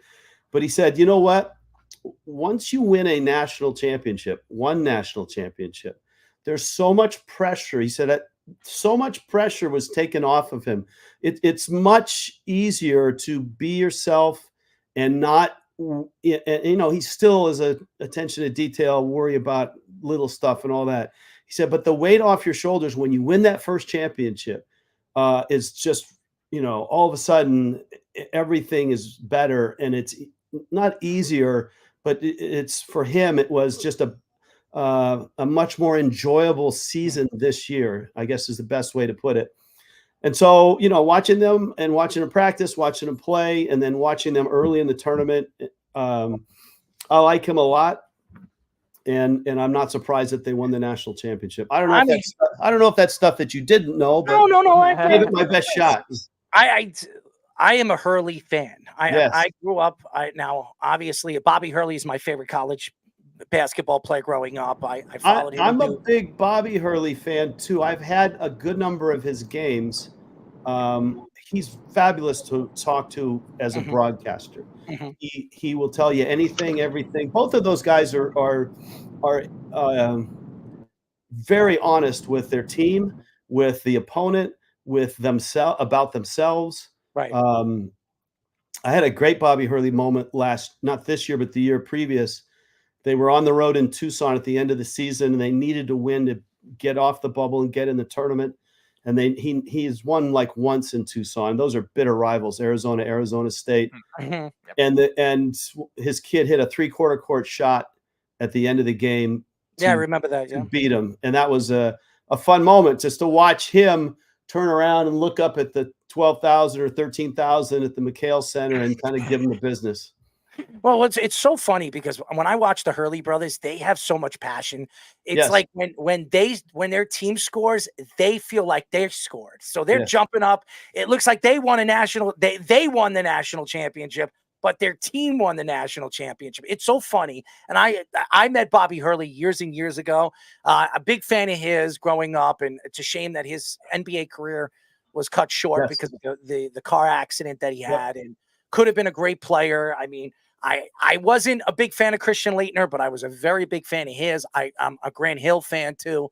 So I love the Hurley brothers. And I was one of the guys. I'm a Duke Blue Devil fan. And I said, I said to anybody that knows and listens to this show, I said, for Coach K, if Coach K was going to be, I would have never picked Shire. I would have picked one of the Hurley brothers. And I will go down saying that over and over and over again. I don't want to hear it that they went to the Elite Eight. I am not a Shire fan. That's all I'll tell you the other thing about UConn, watching them practice and then watching them in games and then watching them on TV. He coaches them hard.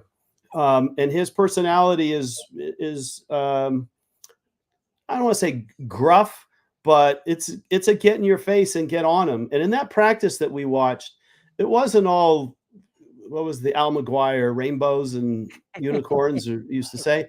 He was just like he is in the game. He was intense. He was on him, and the players responded to that. That's a unique thing these days in college sports. Is a somewhat of an old school coach who obviously has new school abilities as well to coach the kids the way that kids were coached 15, 20 years ago, and not have the kids shrink from that. Have the kids, drawn to that. And that's a unique thing about that program and why I think he stayed. People said, oh, well, Kentucky's going to knock on his door. There's no way he's leaving. He's built a program. I'm not going to say it's portal proof or NIL proof, but the kids that he's got there genuinely like playing for him, and obviously they've won 2 national championships. Right. So when you've got that in the game right now, I think that's why you never saw Mark Few go to UCLA when they called, or go to Stanford when they called, or some of these other bigger schools in the SEC and places like that, because he had built, those guys had built a program that still is thriving, even though the college game has changed pretty dramatically in the last 2 years. Interesting. Sean. Yes, sir. I'm here. All right. You have a Can you hear question me? for Rich? Hey, Sean, how are you, man? I'm doing all right. Yeah, I have a question. What was the biggest game you ever called? Like your fondest moment? Whoa. You have to divide it into two things. One is a career thing in terms of trying to climb from the bottom of the minor leagues to the major leagues in baseball and major college football and basketball. So the games that I remember in that sense are the impactful ones of, your first, my first ESPN game was Syracuse and North Carolina State, and Torrey Holt caught a pass, a 2-point conversion in the corner. They went for two instead of, kicking the point to tie it. And it was just a brilliant play call. They beat Syracuse at Syracuse. Rod Gilmore was my partner. That was a huge deal. My first ABC college football game at the LA Coliseum was a big deal. My first game I ever called at Notre Dame in football was awesome. And then it's like first major league game I called was the Orioles and the Mariners in '94. Getting to do games in places like Wrigley. Those are big moments in your career. I expect a lot of the announcers in any sport are like me. They start at the very bottom, came through the minor leagues, did regional stuff, and then got to do national stuff. The favorite game I've called is an obscure game. It's not a game that you can find it. It is the most unbelievable game that I've called, and it was the World Baseball Classic. It was 2009. It was the Dominican Republic against the Netherlands, and the Netherlands had to beat the Dominican Republic twice to advance, and the Dominican was big. Loaded. I mean, it was Big Papi. It was Reyes. It was Hanley Ramirez. It was an absolute all-star team, of Major League all-star team. The Netherlands had Randall Simon. They had a catcher named Kenley Jansen, who would change the pronunciation of his name in a year or two and his position. That was Kenley Jansen. He was their catcher. They had a lot of guys that played in the low minor leagues and a few guys that played in the Dutch league. They beat the Dominican Republic. In the first game. And then there was like a day in between. Right. The Dominican players, this is in Puerto Rico at Iram B. Thorne Stadium. The Dominican players, their reaction to that loss was to charter a plane, fly to the Dominican, and have a big party. And then come back. And sure enough, again, the Netherlands hung in there. I was working with Jim Cott, who is of Dutch descent, who was just delighted in this whole affair. And in game 2, it was a tight game. They got a late run to tie it. They got to extras, and they scored a run, and they beat them again. And it was the most unbelievable. I mean, it's like it would be like lining up the New York Yankees against Columbia's college team for a game. It's kind of like what Mexico did to the Dominican Republic in the World Baseball Classic this past year. Yeah, but Mexico had legitimate major leaguers. Yeah. Right? With Verdugo and Mexico had legitimate major leaguers. This team didn't have. They had Randall Simon, whose claim to fame was hitting one of the racing sausages in the head with a bat. Right? So that's, to me, the most unbelievable game, and I felt like I did it justice. And Jim Cott had the great sign off when they won it. He said, "If you ain't much if you ain't Dutch." And so that was a memorable Well, the Dutch is known for their soccer. They're not really known for their Yes, baseball. yes. But look, I've had, I got to call Ichiro's 3,000th. Roy Halladay's perfect game. All right. 6 no-hitters in the big leagues. So there's been a lot of games like that. That buzzer beater that I talked about at Arizona State was on CBS. That was really cool. It was fun getting to do SEC games this year as well. So those are probably the highlights of games for me.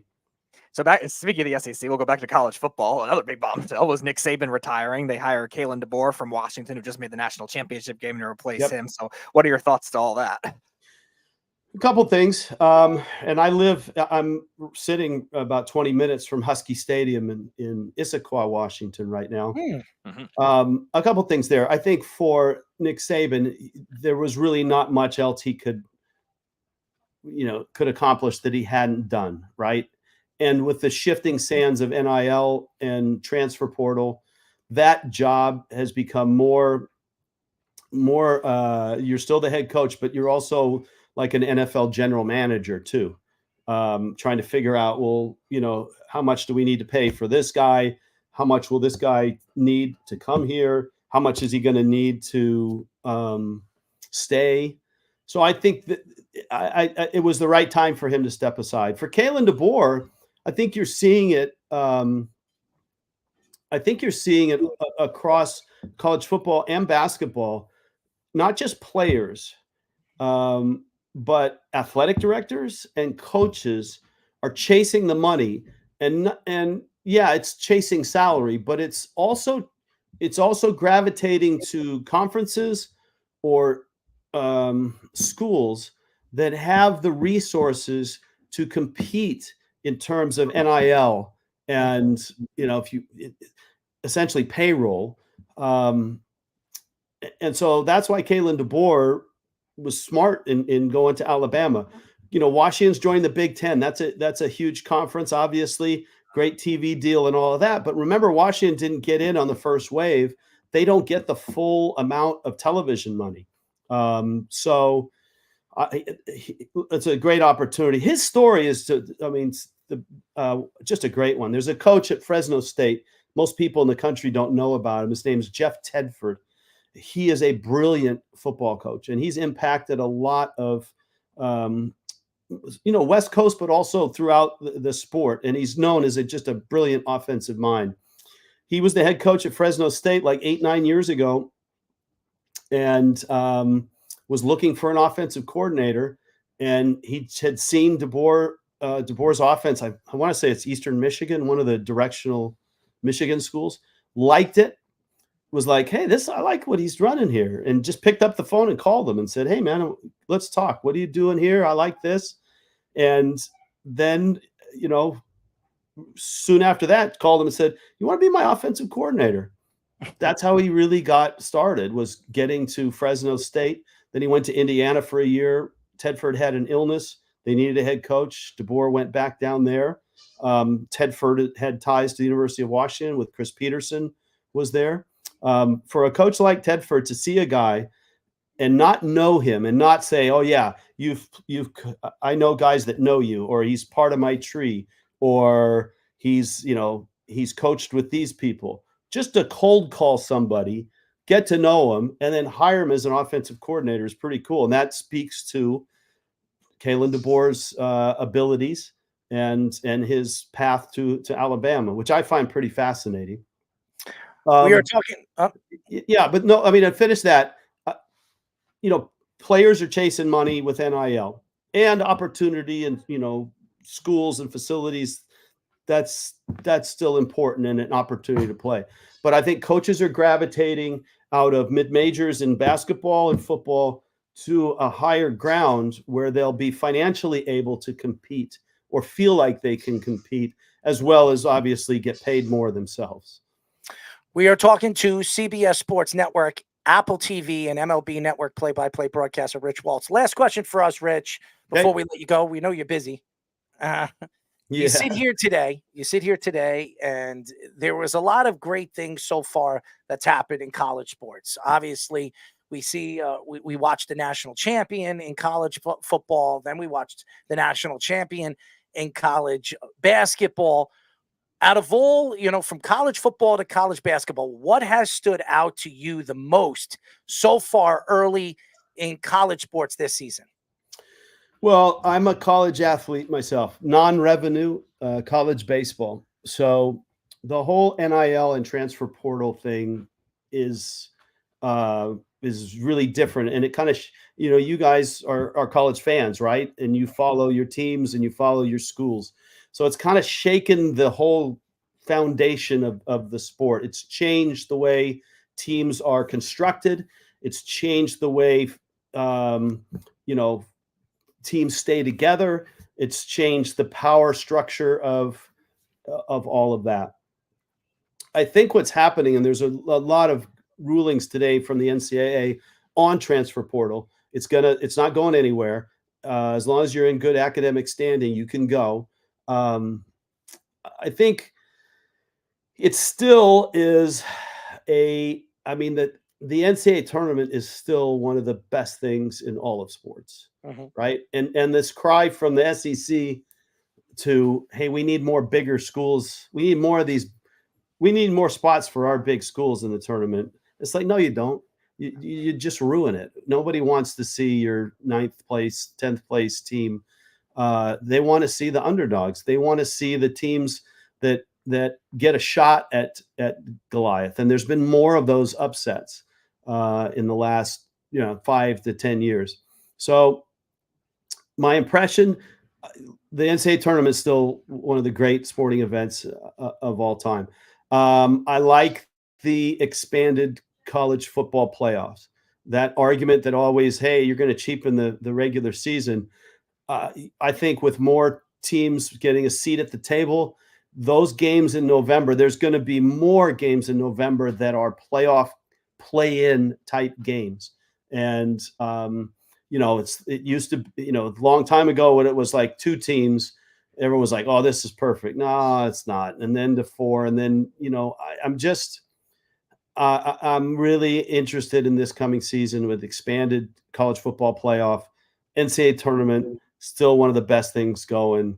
And I wish NIL was around back in the dark ages when I was playing. I would have figured out how to make a buck. Not a lot of bucks, but maybe enough to buy a little more pizza and beer. Go party with the Dominican baseball players. Yeah, that I did not make that flight, and I'm thankful. I'm doing my show. I'm doing my show though.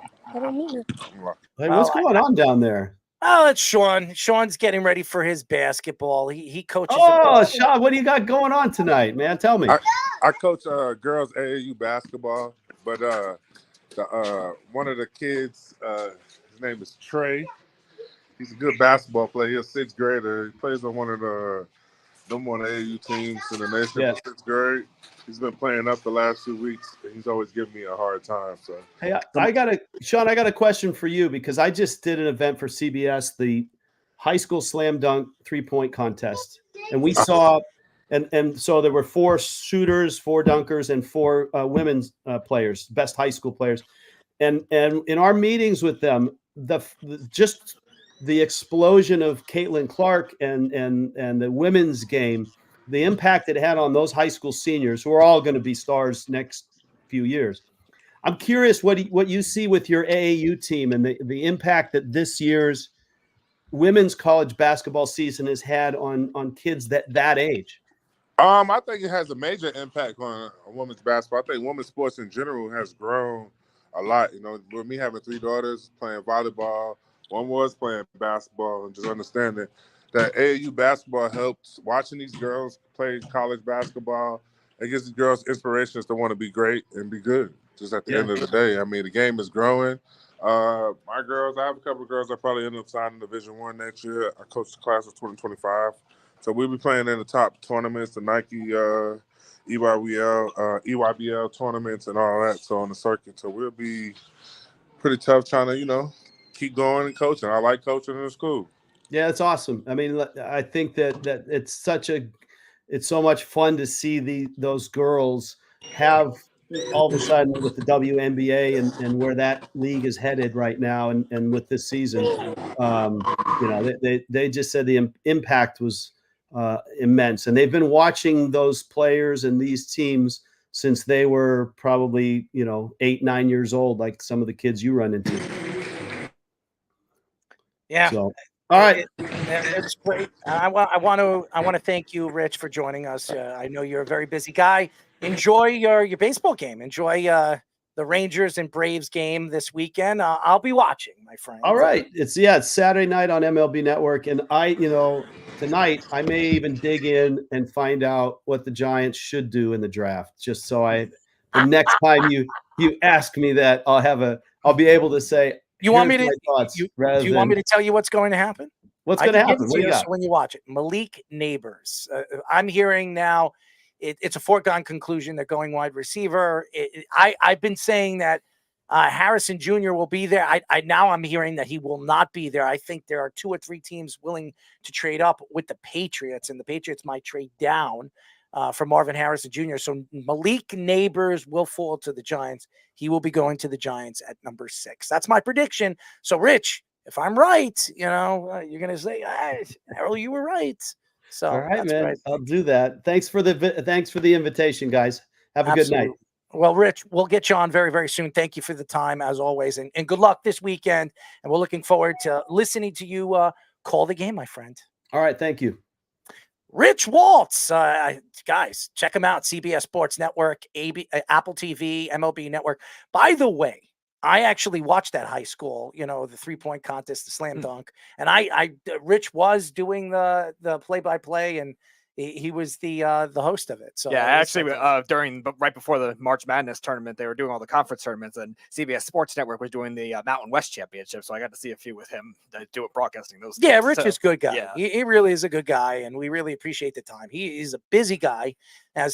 Who's got a better life than Rich? I mean, seriously, he gets to travel wherever he wants. He does play-by-play for college basketball, college football, now the MLB. I mean, who's better than him? Speedy, he's got your life. That's what you want. I remember the first time we had him on too. He was even doing the college football game. I think it was Houston. I forget who the opponent was. He had the hotel room that was right near the Alamo. That's right. And he gave us that. The view of that was something. I like Rich, and again, Rich gives you good commentary. If you haven't checked him out on TV or Apple TV or wherever he is, he's all over the place. Yeah. Go and check him out. He will be on the MLB Network on Saturday. I will check it out. The Texas Rangers against the Braves. So I'm sure it'll be great. I'm sure Rich will put on a good show, and he's got an interesting personality. He is not as cool and collective as he is on the show. He's not on live air. He has a interesting personality. So definitely check him out on Saturday. In an interview with Essence Magazine, Russell Wilson told reports that he paved the way for other African-American quarterbacks to succeed. Wilson mentioned he helped pave the way for guys like Lamar Jackson and Patrick Mahomes to succeed at the next level. He also mentioned Jalen Hurts and CJ Stroud as quarterbacks the NFL can build towards. Shannon Sharp called Russell Wilson out on his show, saying he wasn't the one that opened the doors for quarterbacks. Sharp mentioned Doug Williams, Michael Vick, Donovan McNabb, and many other influential African-American quarterbacks. Wilson has 43,653 passing yards, 334 touchdowns, and a 64.7% completion percentage in 12 NFL seasons. First of all, I love the confidence of Russell Wilson. I love his personality, as he believes he's the guy that paved the way for African-American quarterbacks. As we all know who Randall Cunningham is. Or how about Warren Moon? Right. Okay. These guys that absolutely paved the way for African-American quarterbacks. Or Steve McNair. We forget about him. Yeah. Who, by the way, rest in peace, Steve McNair, who was murdered by his girlfriend.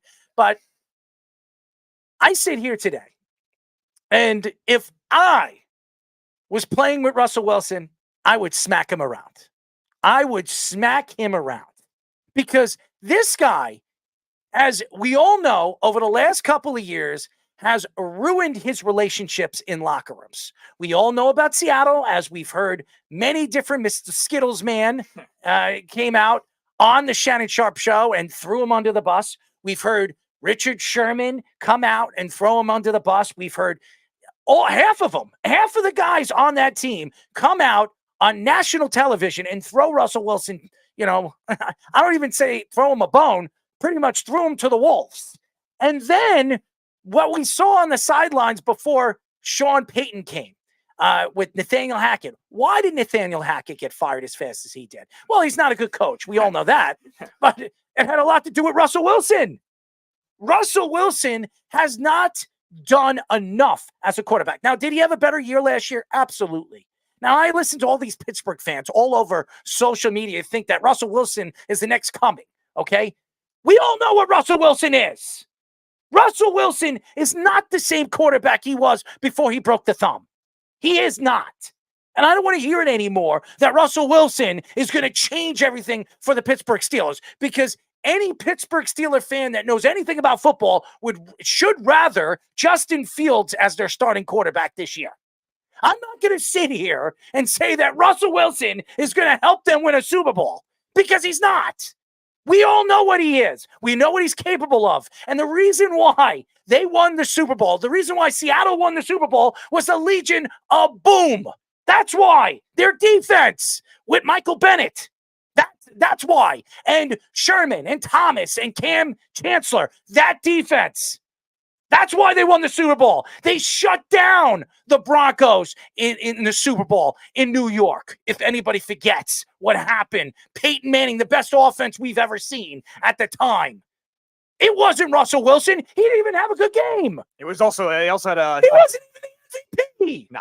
And they also had a kick return touchdown in that game. So the special teams did even more than the offense. Safety in the beginning of the game. Well, yeah, and then Percy Harvin at the kick return touchdown at the start of the second half. That was the bad snap of safety. Yeah, so all the bad field positions. So of the three phases of football, right now the offense is still third on that Super Bowl. And first of all, Russell Wilson is nowhere close to the talent Michael Vick was. Not even close.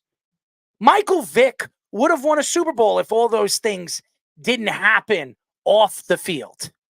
And he came back, and he made a run again. Russell Wilson, ever since he's come back from that thumb injury, has he made a run? Nope. Has he done anything? You're going to sit here and tell me that you paved the way for African-American quarterbacks? What are you, nuts? You're lost. You've lost your mind. I'm going to tell you this. C.J. Stroud is a better quarterback than you were in your rookie season. Much better. Much better. And again, I'm not going to take shots at you, Russ, because you were a good quarterback. You were a good quarterback. Are you a good quarterback now? No, you're mediocre. You're 15, 14. That's where you are. I'm not going to sit here and beat around the bush. You mentioned Jalen Hurts. You're nowhere close to what Jalen Hurts is. Now, did Jalen Hurts have a good year last year after getting that big contract? No, he did not. But we've seen quarterbacks, when they get those big contracts, they're not the same. You're going to tell me that you paved the way for Lamar Jackson and Patrick Mahomes, two MVP guys? What are you, nuts? Let me answer your question, Russ. How many MVPs did you win? How many MVPs did you bring home? The answer? Zilch. None. Not one. You were up for one, but you didn't win. And I'm not going to sit here and say, oh, you paved the way. You're nowhere close to the man Steve McNair was. You're nowhere close to the same man that, and I'm going to say this because I was a big fan of his, Donovan McNabb. Donovan McNabb never won a Super Bowl. He played in a Super Bowl, but he never won a Super Bowl. He had chances, couldn't get over the hump. Had to play the Patriots. Arguably one of the greatest teams in NFL history. One of the greatest quarterbacks to ever play in Tom Brady. I'm not going to sit here and try to make excuses for Donovan McNabb. I didn't hear Donovan McNabb come out with that crap. He didn't say that. You're going to tell me out of all the African-American quarterbacks that have played over the years, you're the best one? You paved the way? You? It's always you, Russ. It's always been about you. You needed your own office over there with the Denver Broncos. It didn't work out when Sean Payton got there. He made sure he kicked you out of that office. And he wasn't the first, and he wasn't the best. So, like, where are you getting this influence from? And Keith's discussing in the comment section, yeah, Doug Williams was the first one, but really the best one and the first one was probably Warren Moon. And that's where you're going to judge. Doug Williams was the first one to win a Super Bowl because Warren Moon never won a Super Bowl. But, like, Warren Moon was the Hall of Fame class of African-American quarterbacks of being the best one. Randall Cunningham was, at that time, the dynamic running quarterback. You want to say, all right, who influenced the game when it came to a dual threat quarterback perspective? Randall Cunningham was that guy. Like, you don't even have any basis on that either. Now, statistically speaking, passing-wise, yeah, you're probably up there as one of the best, but the other ones are coming. Lamar Jackson's coming. The game's changed. That's why. Right. When Randall Cunningham was playing, it was all about the defense. It was all about the running games. Yep. It wasn't about the quarterback. It wasn't about the wide receiver and opening up the game offensively. It wasn't about that. It's a different game now. When Russ came into the league, it transformed into an offensive side of the game. Not only that, there's just more concepts of the game now. Like, again, we talk about it all the time with like different eras of sports. Like Babe Ruth, we were talking about last week with Babe Ruth. Babe Ruth would have access to the analytics to help hitting even further. That Babe Ruth, even if he was, and he would have access to modern training, he would still be fine in today's baseball, even with the velocity of the pitchers going up. And the same kind of thing with football. All these other quarterbacks, these dual threat quarterbacks with modern concepts playbooks could end up helping out a lot more. Look at Lamar Jackson, somebody that strive for that. Once he comes in a more pass happy offense, look at him. He wins an MVP this year. And Lamar Jackson's a better quarterback than you ever will be. Come, stop it. Stop it. Now, you won a Super Bowl, and we don't know if Lamar could actually play, in the playoffs. He's never succeeded. He was there at the AFC title game and choked in the AFC title game against Patrick Mahomes, but it was Patrick Mahomes. And who's Patrick Mahomes lose against in the AFC in the playoffs? Who? Tom Brady and the Bengals. Yeah, that's about it. Yeah. I mean, that's the only, those are the only two teams he's ever lost against. So, and the only two quarterbacks he's ever lost against in the playoffs, really, when it came to the AFC. So you look at it, and I don't understand why Russell Wilson would come out with this craziness. And the real problem is that Russ needs to shut his mouth. Russ should not be opening his mouth. He should not be putting himself in harm's way, because now you're playing in Pittsburgh, okay? And the fans are crazy over there. You want to talk about, everybody says America's team. I think the Pittsburgh Steelers are America's team. They have more fans all over the world than the Dallas Cowboys do. They do. And I'm going to tell you right now, if you don't produce and you go to Pittsburgh and you open your big fat mouth and you don't do what Antonio Brown did or Le'Veon Bell did, you're going to get killed there. They're going to burn a stake. You're going to tie you to a stake and burn you down. They're going to demand for Fields like you saw several other quarterbacks do, or several other quarterbacks that, Jay Cutler or Kyle Orton, whoever was, got benched and brought in Tim Tebow. You don't think they're going to do that? Steelers fans are going to do that if Russell Wilson starts struggling too? You're putting a target on your back with everything you're saying. Who did you beat out? When you were over there in Seattle, when you first won that job, who did you beat? Matt Flynn? Matt Flynn and Tavares Jackson. And Tavares Jackson. Were they ever number one quarterbacks at all before they went to Seattle? The answer is no. Okay. Who did you beat out when you went to the Broncos? Nobody. Now you have Justin Fields. And I'm going to tell you this right now. If I was the Pittsburgh Steelers, I'm not taking any chances with Russell Wilson. I am playing Justin Fields. The fans, the players, he is more to gravitate to. He's a guy you can gravitate to. You know why? Because he doesn't talk in a third person. He doesn't come out and tell everybody, well, he's the reason why African Americans are going to pave the way to the NFL. No, he didn't come out and say that. He's got a lot to prove. Justin Fields was traded for a 6th-round draft pick. Right. He's got a lot to prove. When everybody thought Sam Darnold was traded for a 2nd and a 4th. Sam Darnold. Justin Fields has done more in Chicago in the time that he was there than Sam Darnold did with the Jets. I think that's a proof of the Carolina Panthers franchise in a nutshell. The facts are he should not be speaking. Yeah. He should not be opening his mouth. But this is what Russ does. He's married to Ciara. He likes to pave the way for NFL African-American quarterbacks. He likes to speak out as a third person himself.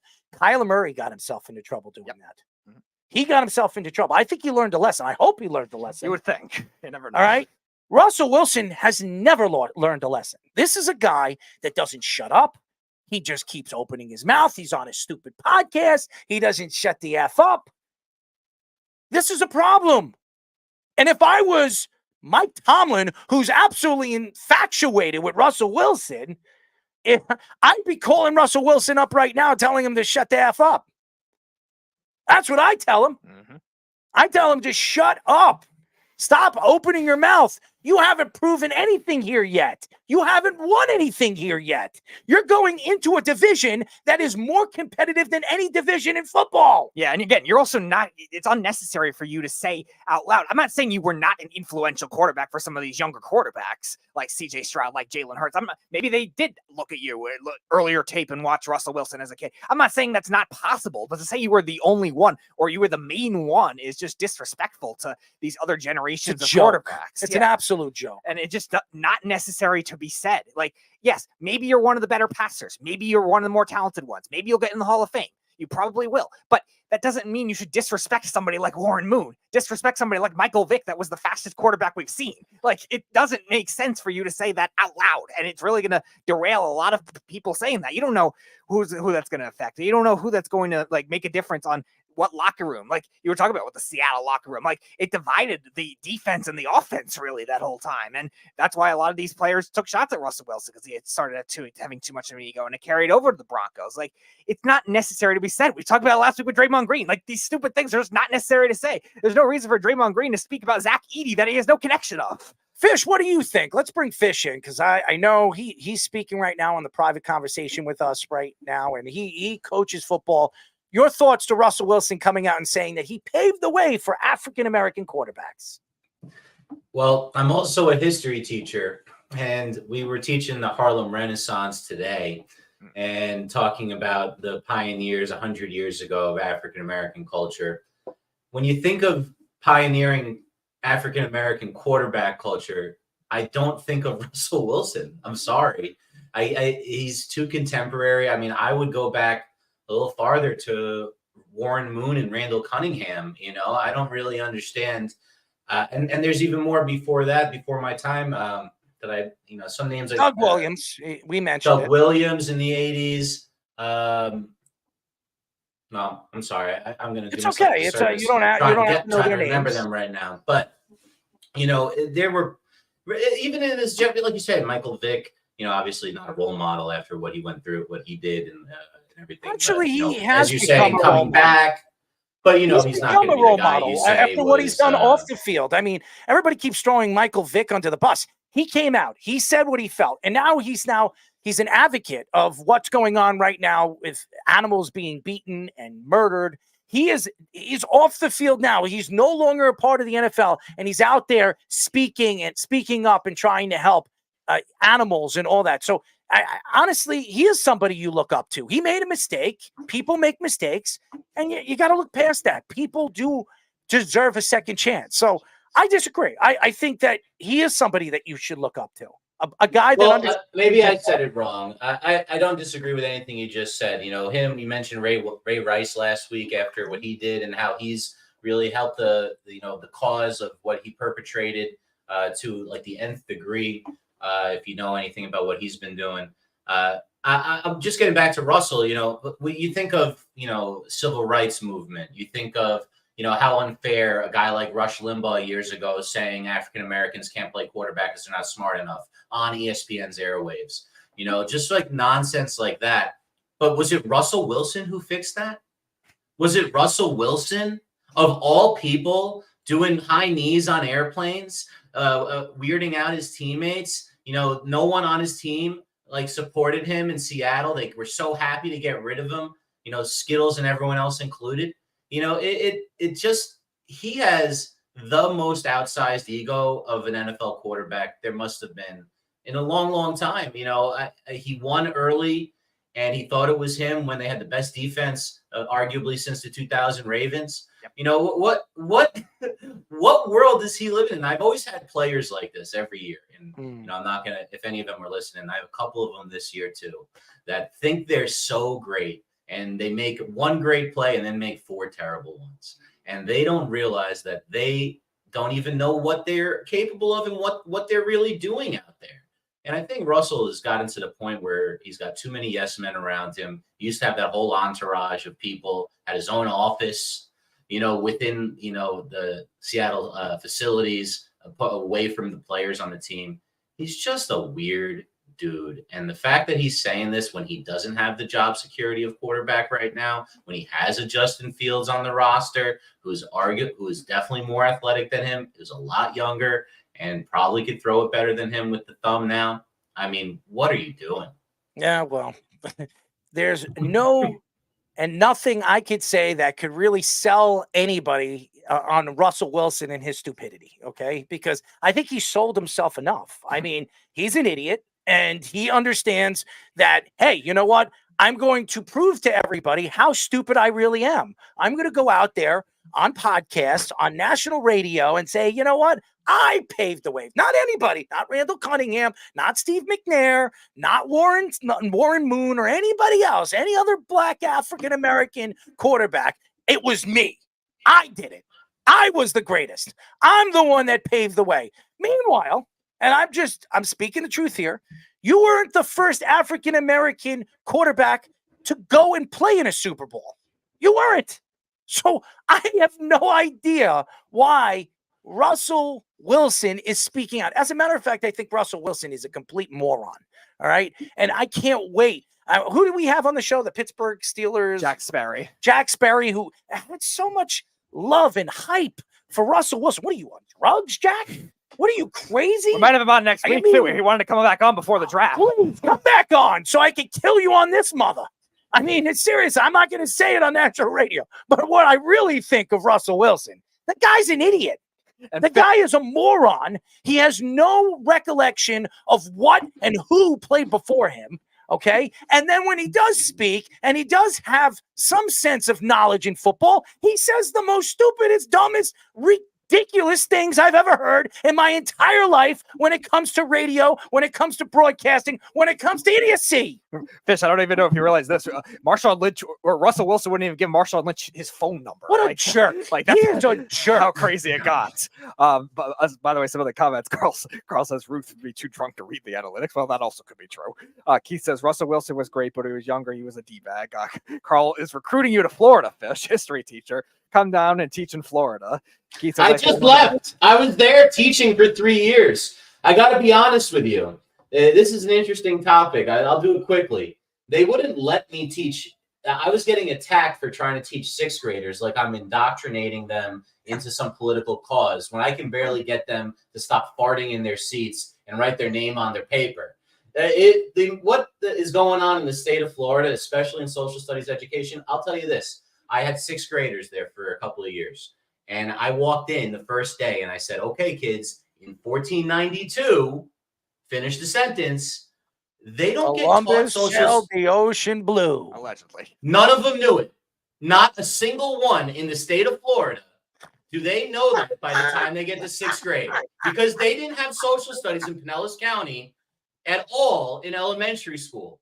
I was the first one to teach them in sixth grade. They had heard of Washington and Lincoln. That's it. Florida for you. Carl does also say, true, Florida civics as education is dicey. Come teach down here in Florida. You could coach Speedy as well. Keith also says Warren Moon is the only black quarterback in the Hall of Fame. Yeah, and Russell Wilson might get in, but still, he's not better than Warren Moon. And then Carl also said Russell doesn't care. He has $90 million coming his way for the next 2 years, regardless of how he plays. Keith says, Fish, I went to school in Florida, and they grow them dopey down there. That's a euphemism. Davante Adams told The Athletic that if he wanted to be gone, he would have been gone already. Adams added he was a great supporter of head coach Antonio Pierce. The Raiders also hired Luke Getsy, a former Packers assistant, as their new offensive coordinator. Adams said most of his previous issues were with previous regime of Josh McDaniels and Dave Ziegler. Adams said he was blindsided by the Raiders' decision to release Derek Carr and sign Jimmy Garoppolo last season. Adams has 203 catches for 2,622 yards and 22 touchdowns in 2 seasons with the Raiders. Bring Nithin in because I know Nithin is waiting to come on. Nithin, you can add some stuff after I have my. What's up, guys? Hey, what's up, Nit? So here's the thing with the Davante Adams thing.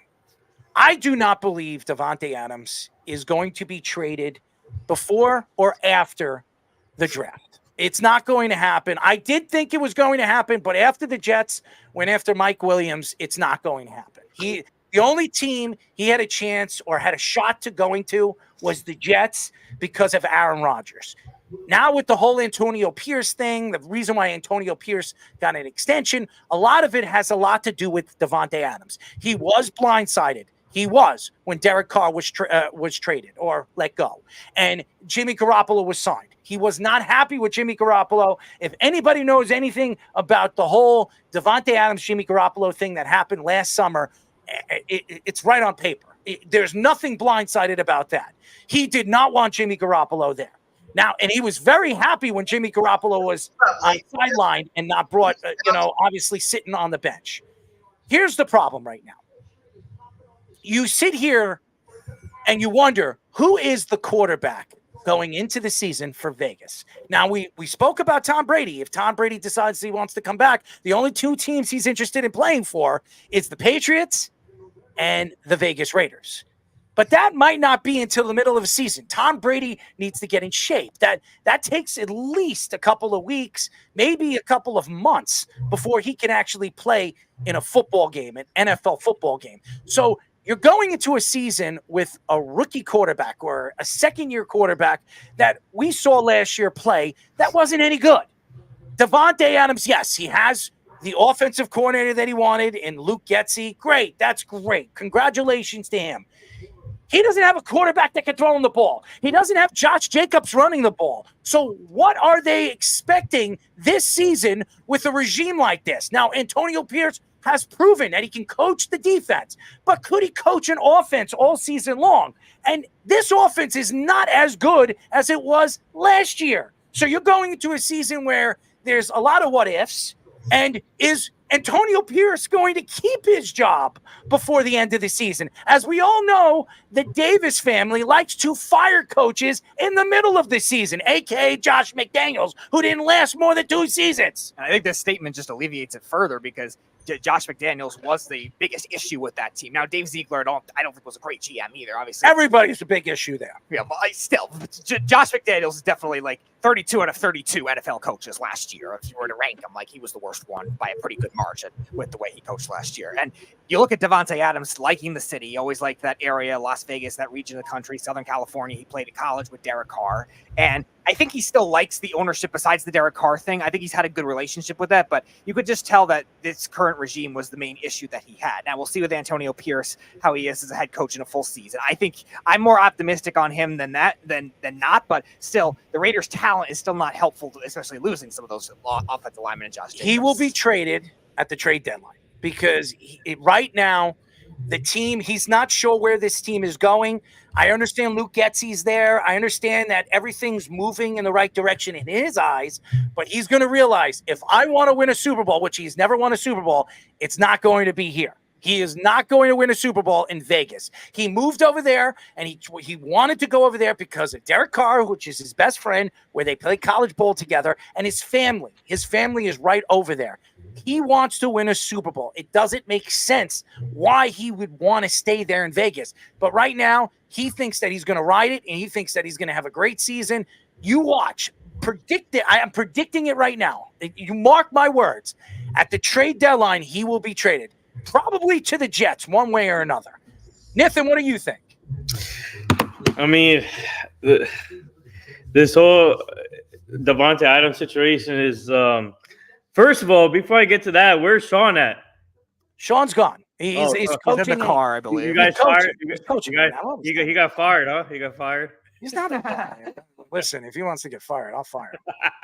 You're fired. Who's that? Vince McMahon, right? Yeah, I think Davante Adams won't get traded right now because it's still early to tell in the offseason because they got the draft still to come, and we don't know what the Raiders are going to do in the draft, and obviously they got a quarterback, AJ O'Connell, who did pretty good. He sucks. No. He showed some. He had some. Stop. No, You're the same person that said EJ Perry was good. No, are you kidding me? No, he had a Don't little. you get me started? Okay, but he showed a little bright spot last year during the season with Antonio Pierce as head coach. But now, Antonio Pierce. Okay, listen, Antonio Pierce being the full-time head coach, I think he's going to get the most out of Davante Adams. No matter what quarterback there is, I think Davante Adams loves playing underneath Antonio Pierce, and he loved last year. He was rejuvenated, in my opinion. Rejuvenated. I mean, he had one of his worst seasons as a wide receiver. And by the way, he had Aaron Rodgers throwing him the ball. Okay? I know that, but when it came to leadership, I feel like he listened more underneath Antonio Pierce. So, but as of right now, I don't see him getting traded. But I think maybe in the trade deadline, and I can see the teams like the Jets or the Cowboys or whoever. Cowboys can't afford him, Nathan. Nice try. But he's not going to the Cowboys. You're a Cowboy and fan. if he is, have fun losing CeeDee Lamb. He's not going to the Cowboys. Well, I think the team. I think the Jets will be interested, and depending on what happens with Tom Brady if he comes back. But it is right now. As of right now, I think Davante Adams stays with the Las Vegas Raiders until the trade deadline, when they're not a team to be reckoned with, and he realizes that Antonio Pierce isn't the guy, and that Luke Getsy sucks, and he's not a good offensive coordinator. And the only reason why he was good is because he had Aaron Rodgers throwing the ball. Maybe I should be offensive coordinator for the Raiders. I can drop. Anybody, I'm going to tell you, Nathaniel Hackett, who's not even going to be calling most of the plays, they're going to have 3 offensive coordinators, 3 guys calling the plays next year for the Jets. Just so you know, it's not going to be everybody's going to give Nathaniel Hackett all the credit. It's not going to be because of Nathaniel Hackett if the Jets are a 12-win team next year. It's going to be because of Aaron Rodgers. He's going to be calling the plays. He is going to be audibling at the line of scrimmage. It's not going to be Nathaniel Idiot Hackett. Okay. And he is not. Let's be honest. The only reason why he has his job going into this offseason is because of Aaron Rodgers. Him and Aaron Rodgers are butt buddies. I mean, they hang out. He's the godfather of one of his kids. Congratulations to Nathaniel Hackett. It's not going to last because once Aaron Rodgers is gone, he will be hitting the road, Jack, and nobody's going to come back with him. Okay. So to me right now, I'm not going to sit here and make any excuses to where the Jets are going to be, but I'm going to tell you this. Davante Adams will not be a Vegas Raider at the trade deadline this coming year. I guarantee it. Seal the deal, wipe your ass, and throw those tissues out in the garbage. Do you think he's a? That would be nice. Do you think he? Okay, let me ask you this: what percentage do you see him as a New York Jet? There's, I'll give you like a 70% chance. If he gets traded anywhere, it will be the New York Jets. Okay. If there's any team he goes to, it will be the New York Jets. Or Kansas. You know why he felt rejuvenated, Nathan? Mm-hmm. I'm sorry, cutting you off.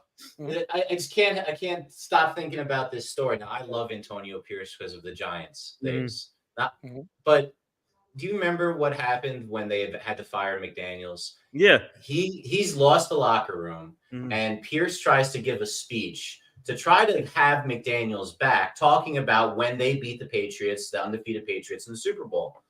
Well, McDaniels took offense to that speech because it was his Patriots team not understanding about the rallying together, the underdog status, and like how he was connecting to the players. Anyone is going to be rejuvenated after having Josh McDaniels as their head coach. Literally anyone's going to look better. But to keep going with that Raiders, Patriots feel with McDaniels, this really actually reminds me of Randy Moss when he was on the Raiders and had the worst quarterback play of all time with a washed up Aaron Brooks. And Andrew Walter, I just looked it up, was like the Arizona State quarterback. I remember them sailing balls over his head, and they only traded, it was it a 4th-round pick for Randy Moss in that next season? Yeah. The Raiders should have learned from, that was a huge mistake. It's Randy Moss. You should get more than a 4th-round pick for Randy Moss. But at the same time, you have it not to that level, but Davante Adams, top 5, top 10 receiver in the league. Trade him. Get something for him. I know Antonio Pierce, there's a great story behind it. But if you think they're going to be a Super Bowl team with him right now this year, get rid of him. He's 31. They should have traded him last year because they would have gotten at least a first-round draft pick. Yeah. Now, if they trade him this offseason, maybe a second round. And if they wait until the middle of next season, he's not going to be worth more than a fourth-round draft pick. Maybe you should trade Sean Smith for Devontae Adams. I like Sean. I'm not trading him for Devontae Adams. Okay. I'm not going to trade him. I don't know, Nathan. The Chiefs don't have rights to Sean. I'll trade him for a steak. Well, no, you guys, no, Speedy, you guys have the rights now to Sean. That's right. So yeah, good. We'll trade Sean and stuff for Devontae Adams. Get me some barbecue sauce and steak and some mashed potatoes, and I'll trade Sean Smith. How's that sound? And we'll throw in the rights to Jeff and Snubs while we're at it. Actually, I don't know. That might be a turnoff even for the Raiders. Oh, trade Carl and Jeff away. They're done. Carl's a keeper. Speedy loves Carl. Carl, we're not going to expose Carl to the toxicity of the Raiders, but it'll fit right in with Jeff. Jeff will love it because he can start betting in Las Vegas. He says, Sean and a pound of weed. All right, there we go. So we have the trade now. So Sean, Jeff, and a pound of weed to Las Vegas. So then Josh Gordon can go rejuvenate his career over there. Ricky Williams can go rejuvenate his career over there. They'll just bring in a bunch of retired NFL players. That'll be the way they build their team. Why not? A report from Fox Sports says that many executives believe that the Giants are completely done with Daniel Jones. Fox Sports' Ralph Acciano says that the Giants are facing the biggest quarterback dilemma since Eli Manning in 2004. Multiple reports say that Jones will be starting quarterback in 2024, but are concerned about his health after his torn ACL. John Mara says he would encourage a quarterback change if Brian Daboll and Joe Shane are on board. A report earlier this offseason from the Rich Eisen show said that the Giants were completely done with Daniel Jones. The Giants were very interested in J.J. McCarthy during the pre-draft process. Jones has a cap hit of $47.8 million this season, but has an out after this year. First of all, I don't know why everybody's pushing this man out. Okay. The Giants haven't given him any weapons. What has he had to throw to? Okay. Darren Waller, who, by the way, on what he played 9 games this year. Again, another season not at full strength. Who has he thrown to? What wide receiver that you can name in the last 3 seasons that you would call your number 1 or number 2? There is none. They're all journeymen. Slayton, are you kidding me? Do not bring up Darius Slayton. Everybody could go, oh, he's an Odell Beckham prototype. What are you, nuts? The guy, if he played for the Jets right now, even with some of the Jets wide receiving woes before Mike Williams, and we don't know what he is going to be, or Alan Lazard, Slayton wouldn't even make the team. He stinks. They don't have anybody that can throw to catch the ball. They don't have anybody. So you know what you're going to do? You're going to blame it on Danny Dimes. John Mara, this is the man who you're running with. This is the guy who, by the way, you bring in Joe Shane. Oh, this guy is a genius executive. Oh, really? What genius stuff has he done in the last 2 seasons? Let's go through his draft. What has sold to the Giant fans? Let's look at the offensive line woes that they have. Let's look at that. Who is their starting offensive line this year? Who do you trust on that offensive line besides Thomas? Nobody. And by the way, he wasn't the one that drafted Thomas. Gettleman was, which every Giant fan was rushing him and pushing him out, shifting him out. He sucks. He doesn't know what he's doing. Saquon Barkley. All the Giant fans are saying, you better not go to the Eagles. You better not go to the Eagles. Then you hear Tiki Barber. Oh, we disown you. We hate you. Nah, nah, nah, nah, nah. He goes over to the Eagles because the Eagles actually paid him. And now everybody hates him. Daniel Jones, yes, he's an injury-prone quarterback. No question that he is. He's not healthy. He never is healthy.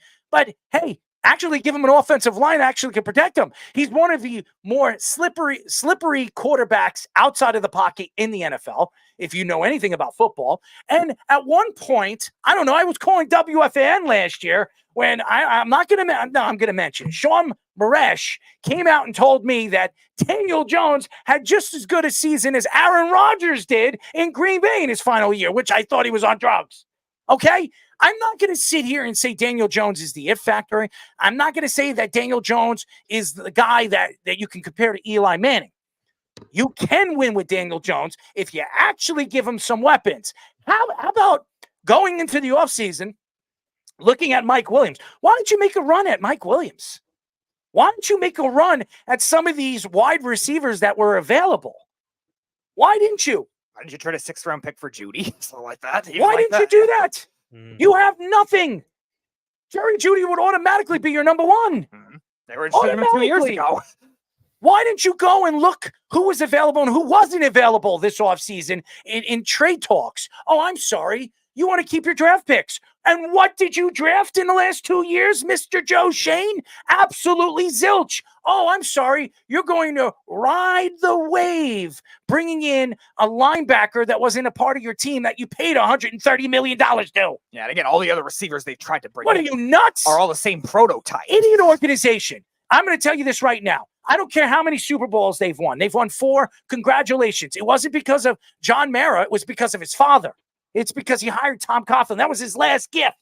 And then what did he do? He ran Tom Coughlin out. It is a joke, an absolute joke. The Giants organization is just as big of a laughing stock as the New York Jets are. And they are more this offseason. They are a joke. They're a joke organization that wants to, blame everybody on Saquon Barkley deciding to leave and go to the Eagles. What a joke. I hope Saquon runs all over the Giants. I hope the Giant fans throw up when he runs 150, 200 yards in both those games this year. You know why? Because the Giants could have signed him 2, 3, 4 years ago. They decided to give up on their great running back, who, by the way, when healthy, is one of the top 3 running backs in the league. Eat your heart out, you dumb little idiot. You bald-ass idiot. You ran and walked away from your team, and then you have the balls to go on national radio and throw your running back under the bus. Eat your heart out. And by the way, for all the Giant fans sitting here and thinking that Daniel Jones hasn't done anything and he's not good for anything, well, guess what? Open your eyes, guys. If you know anything about football and you've watched football enough, you would know that he has had nobody to throw to. Absolutely zero. Disgusting. And that's because of Joe Shane. That's because of the coaching staff. And that's because Brian Dable has his head so far up his ass. Right. And you look at the value that he's going to present right now. And I think the executives might be saying something of, we're not going to have him in the future after that. We know about the opt-out after this year. The problem is, nobody's going to take on this contract this year. Like, it's $40 million for a guy that's coming off a torn Achilles too. Yeah. And the Giants, what is your other scenario? You're going to go draft a quarterback early and expose him into this awful situation of all these small receivers, an offensive line with a ton of question marks on it, and the now no running game. We can see if Devin Singletary will come in. Yeah, maybe the offensive line has some improvements, but you don't know. It's a new scheme altogether. So the situation just doesn't bode well for Daniel Jones as it is, or any quarterback to succeed in this type of situation anyway. And now you're dealing with $40 million. Nobody's going to take on that contract in a trade. Nobody's going to trade for a guy off a torn Achilles who probably won't come back until week 5. So yeah, the executives, Ralph's been on our show. Like, he's a very good reporter. He knows what he's talking about. And he's reporting that these executives are already going to try to push him out. We kind of know that as it is, but you're not going to be able to do it this year. And by the way, it's an ACL, not an Achilles. Yeah. But even so, like, there's no value for it right now for the Giants to just force their hand on a new quarterback as it is. Now, again, if one of the good ones falls at 6, do you take that chance? Why did you let Tyrod Taylor go if you were so unsure of Daniel Jones? Does that make sense? I mean, none of the stuff that the Giants have done this offseason makes any sense. What has Fish, you're a Giant fan. Nathan, I know you're a Cowboy fan, but Fish, tell me something that the Giants did this offseason that really stuck out where you said, wow, that's a great move. Please sell me on something the Giants did this offseason. Because to me, Joe Shane is a complete moron. So I disagree. I like what Shane is doing. I think he was kind of hamstrung by the 2021 draft which only Azeez Ojulari remains. That was the Darius Toney trade back disaster that got us, a pick the next year really high, which turned into the wonderful Evan Neal. That was Shane's pick. Now that's obviously his worst pick. But I think the Banks pick last year was a great pick. I think he's a really good player. I think he's going to be a number one corner for a long time. We'll I see. think that they've done well. I think as a rookie, he was a top 3 corner at the position. I thought of all the rookies behind Witherspoon. There's a lot of good corners in this league. Oh no, but his not for as a rookie though of the rookie class. I thought he did a really good job. I think that the cap issues had led him to make these like half measures with guys like Tyrod, and now they're going to try to do a real reset because the Daniel Jones thing didn't work. You're right, they're screwed, Speedy. They can't move that contract. They're going to have him this year. That he will be either the bridge quarterback or they're going to give him one last shot and try to take someone next year. The draft for quarterbacks isn't as good next year, but they're also not going to be able to trade up to 1 or 2 to get the top 2 guys. They have to hope that their guy falls to 6, or they can trade up with the Cardinals to 4. Because I don't think they're going to give up as much to get to 3. I don't think the Patriots are dumb enough to not take a quarterback. They want JJ McCarthy. He'll be sitting there at 6. So if they want JJ, they can get him. If they get him there, okay, I guess there's 3 stud receivers that I just think you're gonna. If you pass them up to get a quarterback that might not be an improvement over Daniel Jones, I don't really know what you're doing, but that's up to them. If they make that choice, that's fine. But I like what Shane has done as far as getting the guards and tackles in place. They got Runyon Jr. They got Illuminor from the Raiders. They go with Brasillo, who was the O-line coach of the Raiders, so he has a guy that can explain the new system to him. Because Bobby Johnson was arguably the worst offensive, and I coach offensive line.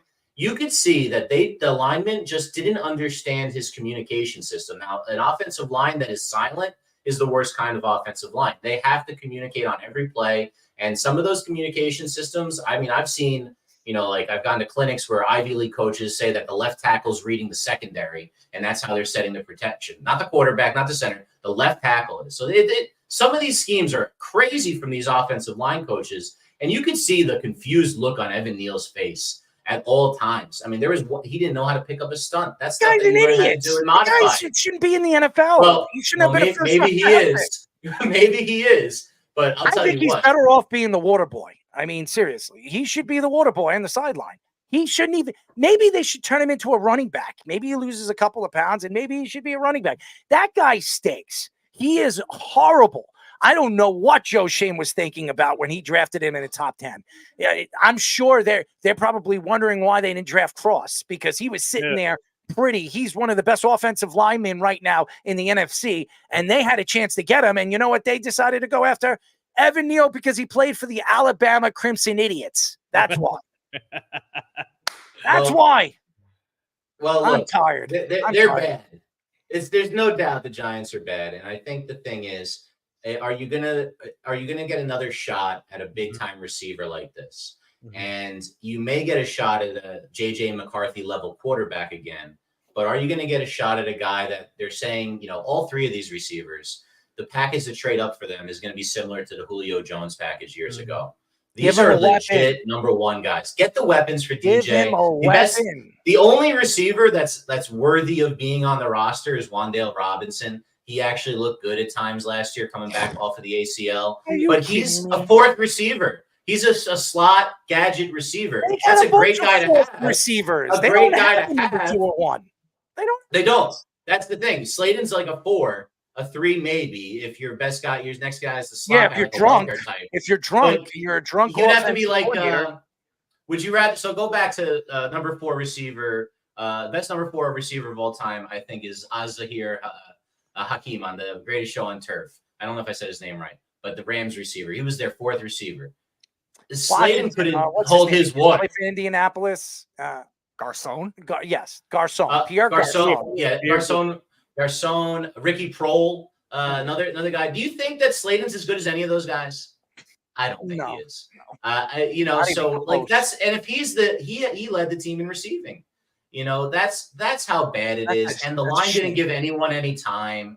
It's literally, you can't do, if I've had teams like this where I can't block a soul, all I did was roll the quarterback out every play. but I could do that at a younger level. You know, Daniel Jones, when he rolls out, his biggest criticism is he doesn't look downfield as he's rolling out.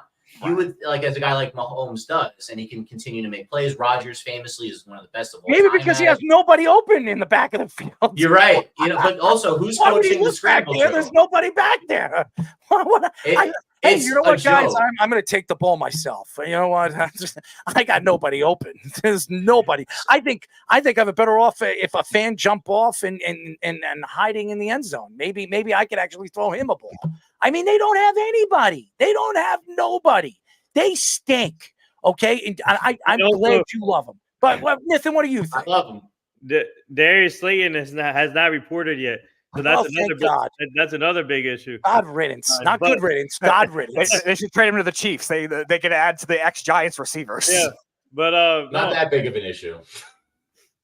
For the Giants, they have a lot of needs to fill, but they don't need a quarterback right now. They got Drew Lock, they got Tommy DeVito, obviously Daniel Jones, but the receivers in this draft is generational talent. And if I were the Giants, if they had the opportunity to get the receiver, you go get them, and you don't waste any time. If you want to, you got to trade up. If you need to trade up, you trade up or trade down, whatever. Get multiple picks.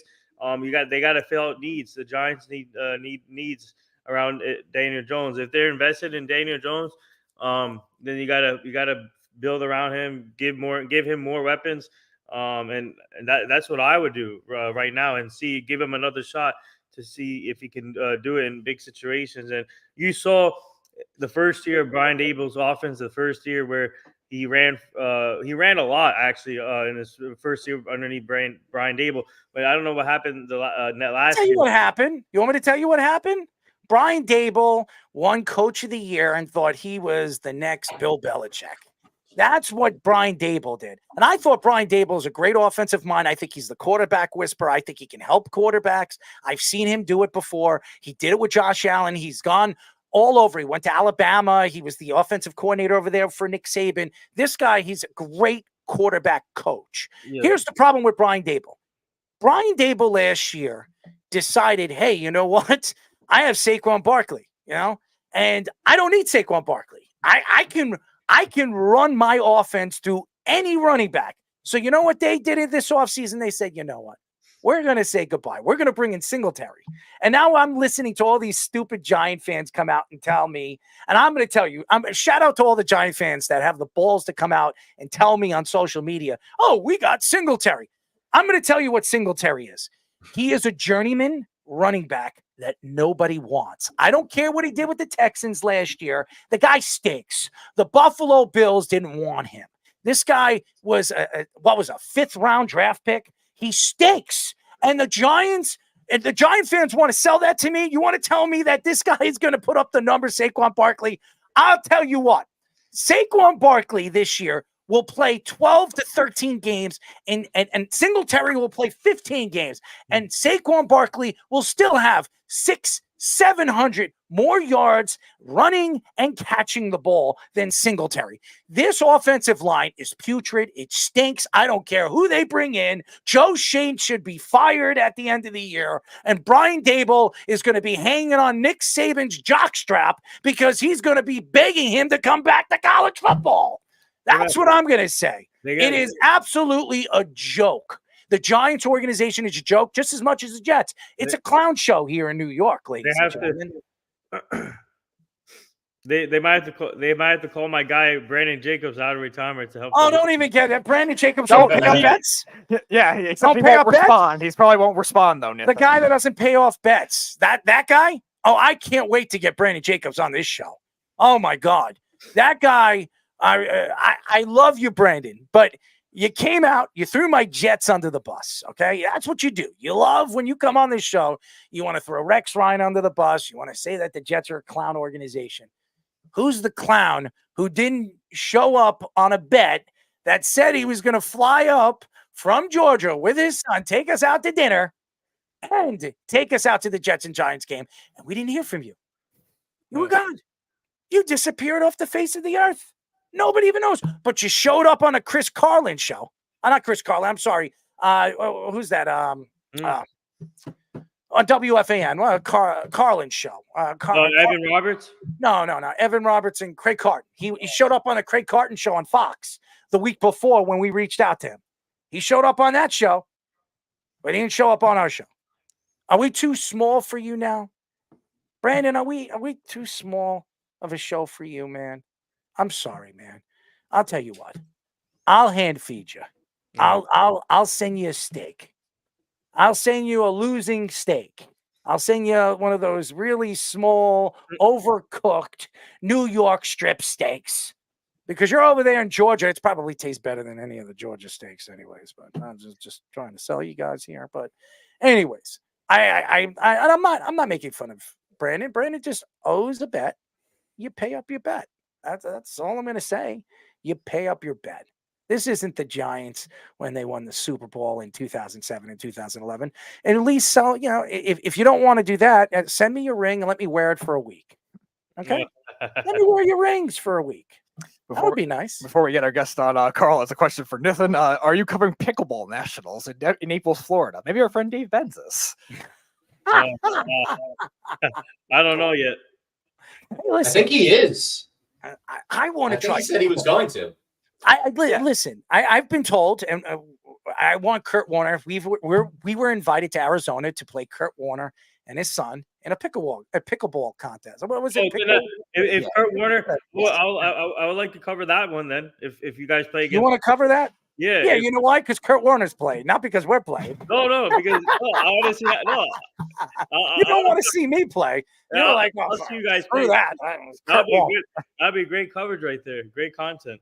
No, because you'll see me screaming at Kurt Warner, calling him all these dirty names. You know what I mean? You guys have no idea how dirty I could be off air.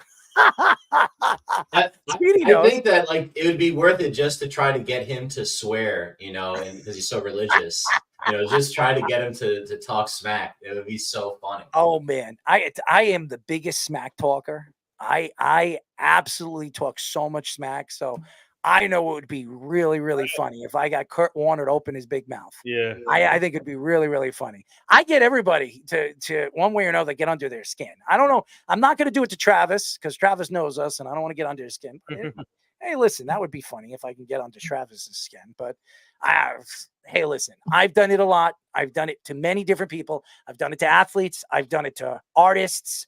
I've done it to movie stars. I've gotten under their skin pretty easy. So who's to say I couldn't get under Kurt Warner's, bad side? That would be funny. And Speedy's not athletic. What is Speedy going to do? I mean, he has a better chance of sticking his racket up his ass and trying to play with his ass than playing with his hands, right, Speedy? Maybe you could stick your way out. Do color with Dave Benz. You guys will call the game. You'll do color with Yep. him, and I think that'd be a wonderful way to do it. Yeah. That wouldn't be fair, Who am I playing with? Am I playing with Cade? Yeah, that was the Well, plan. you're playing with EJ, I thought. I thought you were Kurt was playing with on EJ, I thought. EJ. EJ Perry. No, EJ Warner. EJ Warner. EJ. Cade Warner. Cade Warner. Wait, sorry. No, there's another one.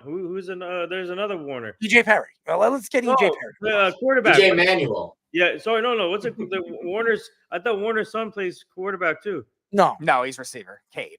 Oh, Cade. Yeah. He has only one son. I don't know, but we interviewed Cade. Yeah, and Speedy told me that if you paid him $1 million, he'd spank him. So didn't you say that? No, you did say that. Stop You said making you'd stuff spank him. up. You did. You said Stop it. making stuff up. You said Stop that you making would spank stuff him. up. I'm just saying the truth.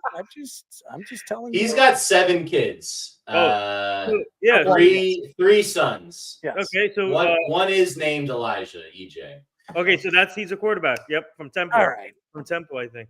All right, we got to go to a quick break. When we come back, Nathan, what'd you say, Nathan?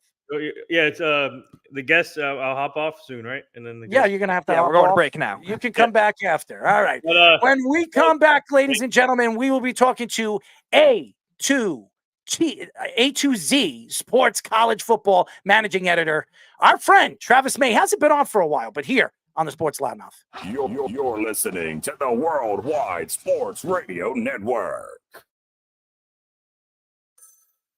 Ranger Station, Ranger speaking. Hi, I'd like to report a bear hug. Uh-huh.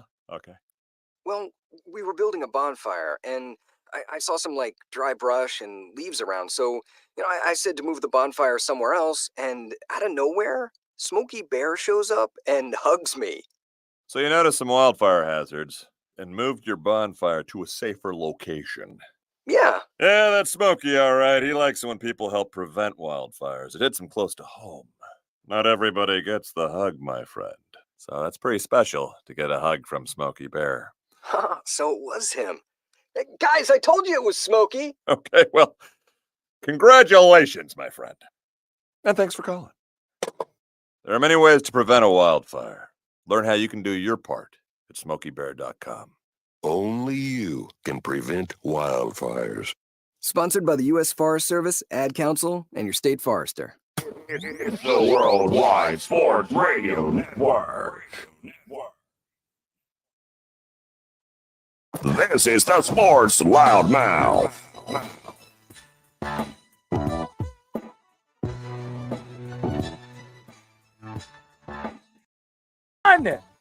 672-3108 is the number to call. You're listening to the Sports Loudmouth. I'm your host, Errol Marks. My co-host, Speedy Petey, was Sean Smith. I don't know where the hell he went. I mean, he's coaching AAU, whatever the hell he's doing, but he was on the show. It disappeared. Remember, you can go to our website at www.worldwidesportsradio.com. Check out all our shows throughout the week, including the Loudmouth with me, Speedy Petey, and ex-NFL player Sean Smith, every single Wednesdays and Thursdays at 7 p.m. All you have to do to tune in and check out our local listings is go to our website at www.worldwidesportsradio.com. Thank you to Rich Walt for joining us, and another college football guy. He's been on our show before. He looks very excited to be on the show. He really does.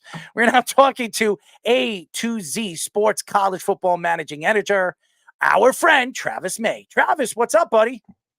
Well, first off, thanks for having me back again. But EJ Warner. EJ Warner is actually, he's transferred from Temple to Rice. Just want to put a little correction there from the other segment there for you. But all right, so there you go, Nathan. There is another Yeah. Warner that is playing college football. He actually wasn't bad. He actually played as a true freshman last year for Temple and was okay, and but decided to transfer to play for Food, replacing JT Daniels there. Actually, JT Daniels is on his like fifth or sixth school, but had some success there. But yeah, we'll see how Kurt Warner's kid does there. So, and if you, I guess, play him at pickleball, is that is that the plan?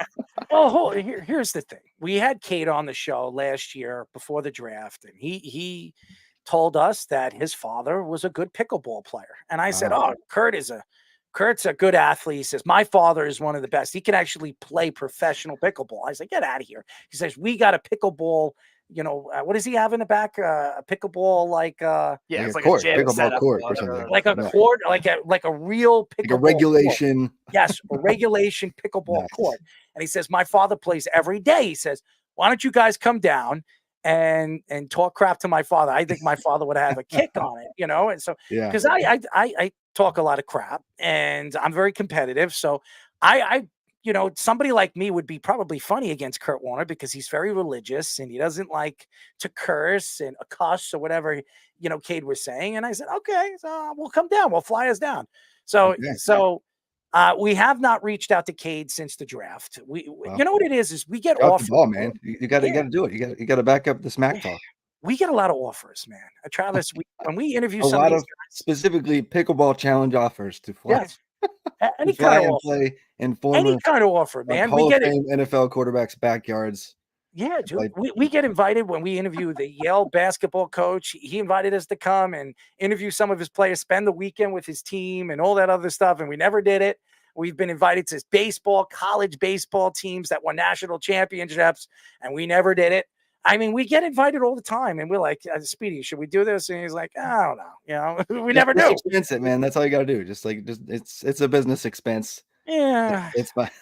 You know what it is? I'm so eager just to get our content out there. I never really think, hey, Speedy, call the coach up. We're coming down for the weekend, or call Kurt, call Kate up. We're coming down for the weekend. So that would be a good live show. I just cancel it. One live show. Just make it happen. Just put it on I'd be air. very surprised if Kurt Warner doesn't pull out a shotgun and kills me. Okay, I mean, honest to God, I am a crazy SOB. If people think I'm crazy on the show right now, if you've ever seen me off air, I mean, that by itself would sell people how crazy I really am. And Speedy, how crazy am I? I mean, I don't have to tell you. I mean, you're around me. I will do anything to piss people off and make them laugh. Anything. And I get under people's skin. I could get really, really deep. So it's pretty funny. But anyways, we're not here to speak about me. We're here to speak about you, man. And a lot to get into with college football as the NFL draft is right around the corner. It's 2 weeks away, and we're here in New York. And we speak about the Giants, we speak about the Jets, but we haven't really spoken about the Buffalo Bills. And this is a team that is so depleted. They have no secondary. They have no wide receivers. They have a bunch of tight ends, but is that going to sell me a chance to win that AFC East with Miami and the Jets at 100%? I don't know about that. Where do you see Buffalo going? Do you see Buffalo trading up and trying to get a wide receiver? That might be the move because, I mean, if you look at, they're probably not going to make, a crazy move and try to go get one of the consensus top 3 and Marvin Harrison Jr., Blink Neighbors, Rome Odunze. I know there was some buzz, some people just throwing some stuff out there, but that's an expensive jump to jump all the way up to. I mean, realistically, like there's buzz even that, top 3 wide receivers would be gone after the first like 9-ish picks, maybe even before.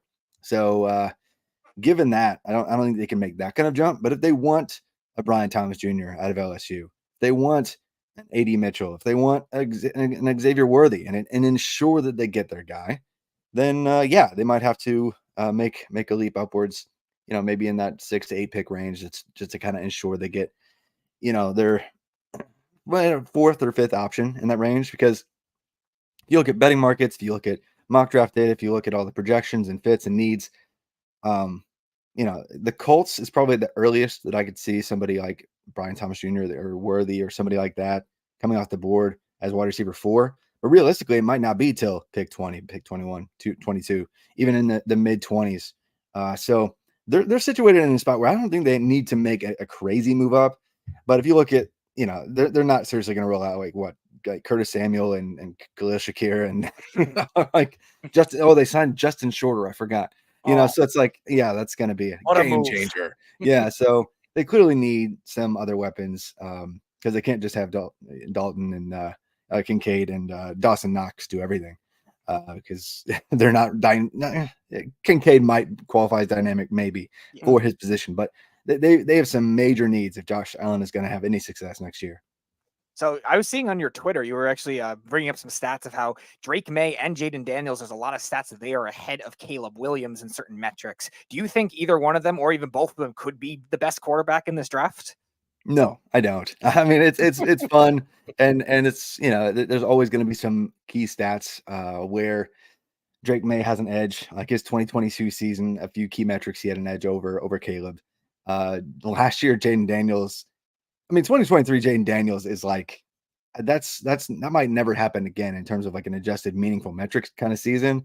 Like it's 100th percentile kind of stuff. Like, when I say that, people are like, well, what about Joe Burrow's season? It's the same school. Like he had volume, but on like 200 fewer pass attempts, Jaden Daniels was doing like wild things. So, plus he had the, almost 1,200 rushing yards to go with it. So the dynamism there is just unreal.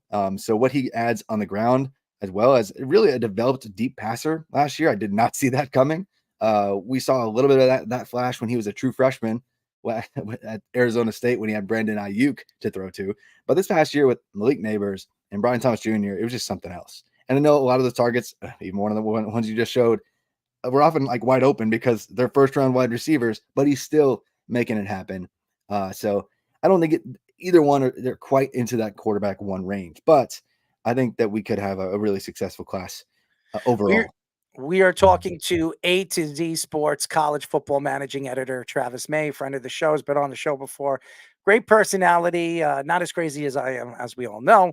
But there is something crazy over the last the last week for the New York Jets. And I think it's crazy. I had my take on it last week, but this Brock Bowers thing. Now, we have seen tight ends over the last couple of years be drafted in the top 15, top 20, and they don't turn into anything. One of them, O.J. Howard, if you remember from Alabama, who was an absolute bust. The Buccaneers drafted him, and he just completely lost his job within 2 years, and he's not even in the NFL anymore. Who were the Uh, other ones though? Who were the other two in that first round? Kyle You remember? Pitts being another one who was drafted in the top 10. I like Kyle Pitts, but in the last 2 seasons has been a bust. He has been nothing what we expected him to be. So another guy that I thought was a lot of question. There was a lot of questions to him.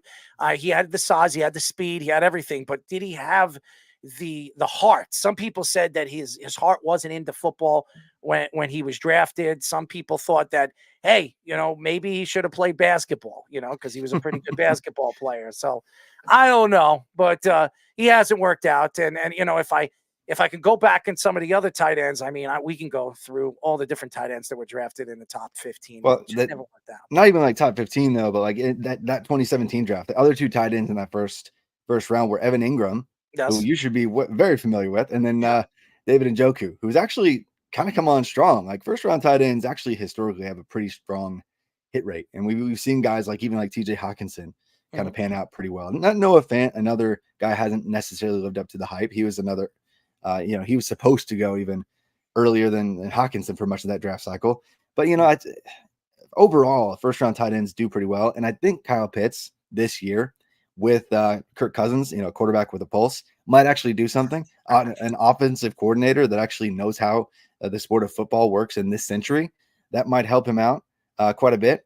But Brock Bowers, man, for over a year, the assumption has been he's going to be a top 10 pick. Only recently was he dropping into the teens range because we've known for a very long time he was special.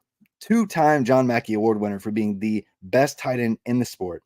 Through his first 3 seasons, no other tight end ever has had more receiving yards in their first 3 seasons than Brock Bowers. And he did so at a program that they're not like a high flying, kill you through the air offense. Todd Monken they pass more, but he was basically operating as their de facto wide receiver 1 at the tight end position on like national championship level teams, carrying that offense at times. So I'm a firm believer, strong believer that Brock Bowers is going to hit no matter where he goes. Even if they're drafted by the freaking Jets, he'll do something. Well, thank you. Oh, friggin' Jets. It shows you how much he loves the Jets. Those friggin' Jets. Those clowns. Jets, they just kill fantasy football, folks that I love, and so it's a grudge, and so that's what I it is. figured. Well, everybody's got a grudge against the Jets. Don't worry. Now the real question: what is the bigger killer to fantasy football, the Jets last season or Arthur Smith last season? Oh, Arthur Smith. Oh, that's like, I mean, he's like he might as well go and be the offensive coordinator at Iowa. Man, that guy, he's rough. Don't worry. Now he gets to go to the Steelers, where he gets to replace the great Matt Canada, the other killer of offenses. Yeah, they love offensive coordinators that do the exact opposite of what offense should be. MVP is going to be the punter this year for sure. You got Russell Wilson coming out and saying that he's paving the way for African-American quarterbacks. I mean, he's out of his damn mind. So why not half the other people in the NFL being out of their mind? I don't know what the hell Russell Wilson's thinking. That's wild. Brain of his. I mean, that is wild. I honestly need to. I need to sit with Russell Wilson and find out if he's a narcissist or he's a psychopath, because that guy is eating. He must be eating a ton of Wheaties. Because he's Mr. Unlimited. What are you talking about? He's unlimited. He's unlimited. Do you remember that meme that was going on? My buddy Kent actually was the originator of it, but that season where he was just not throwing passing touchdowns, but he had like 17 toilets in his new house or something. Yes. And it was like the chart as it was climbing, and it took him to like week 15 to eclipse passing touchdowns versus toilets in his house. And so I don't know if you guys remember that, but I'll never forget. 2 years ago, his first year with the Broncos. 2 years ago, and it was just like, dude, that's too perfect. Well, it's like taking a dump, listening to him open his big mouth. I mean, seriously, rough. I'd rather take a Really dump rough. than listen to Russell Wilson actually open his mouth. That guy, has anybody checked out his podcast? I mean, honestly. No, I will not be doing that. Travis, he is out of his mind. He has lost it. I understand why Richard Sherman, I understand why Marshawn Lynch and everybody has opened their mouth, and pretty much even Pete Carroll is going. He's right now writing a biography. It's actually going to be coming out in the next year. I can't wait to read that. I the Russell can't Wilson stuff. wait to read that. That's gonna be good. Well, I hey, mean- I guess we're all buying stock in Justin Fields this year then. Oh, I love Justin Fields. I Yeah. love. I think he's the big. To me, if I was the Pittsburgh Steelers, I wouldn't even take my chances with Russell Wilson. But we've had these YouTube guys come on our show that are big Pittsburgh guys tell us Russell Wilson, it's Okay, a man. coming age. Okay. We're gonna win Super Bowls with Russ. Yeah, Yeah. Russ is 13 the and years fourth ago. boss. season, he said. 10 Yeah. years ago. Yeah, But 13-4 season. What is he? On? anyway, yeah, there it is. That's the beauty. Yep. Nice. Yeah, that's what I was talking about. I love But, it. Thank yeah. you. Yeah, no problem, man. But more draft picks, I guess. That's why I'm here. So I think I feel like I'm the one derailing things here. So So we were talking about get offenses trying to get more modern, and your team. I know you're a Tennessee Titans fan. They made a lot of changes to their coaching staff this year. I know the last time we had you on the show, you were questioning Will Levis as a draft pick, as a prospect, and obviously you might Love change him. seeing what you saw this year. But what are your thoughts on him and the approach that the Titans should do at number 7 in the NFL draft this year? well, one of our strongest listeners and like groups of listeners and viewers and people who ingest A to Z sports content. It's a lot of Titans fans, and so I should watch my mouth here so you guys don't snip this and put it somewhere. But Will Levis is not going to be the answer long term in Tennessee. I know that we need to get our hopes up about something in Tennessee. We want to get excited. He seems like a great guy. The people that we're really well connected with the Titans, and he's going to put all the effort in, and he's a great charismatic leader. But last year he came out with a bang, 4 touchdowns in that first game. You know what other first round pick? Will Levis wasn't a first round pick, but quarterback for the Titans as a rookie in the first start threw 4 touchdowns.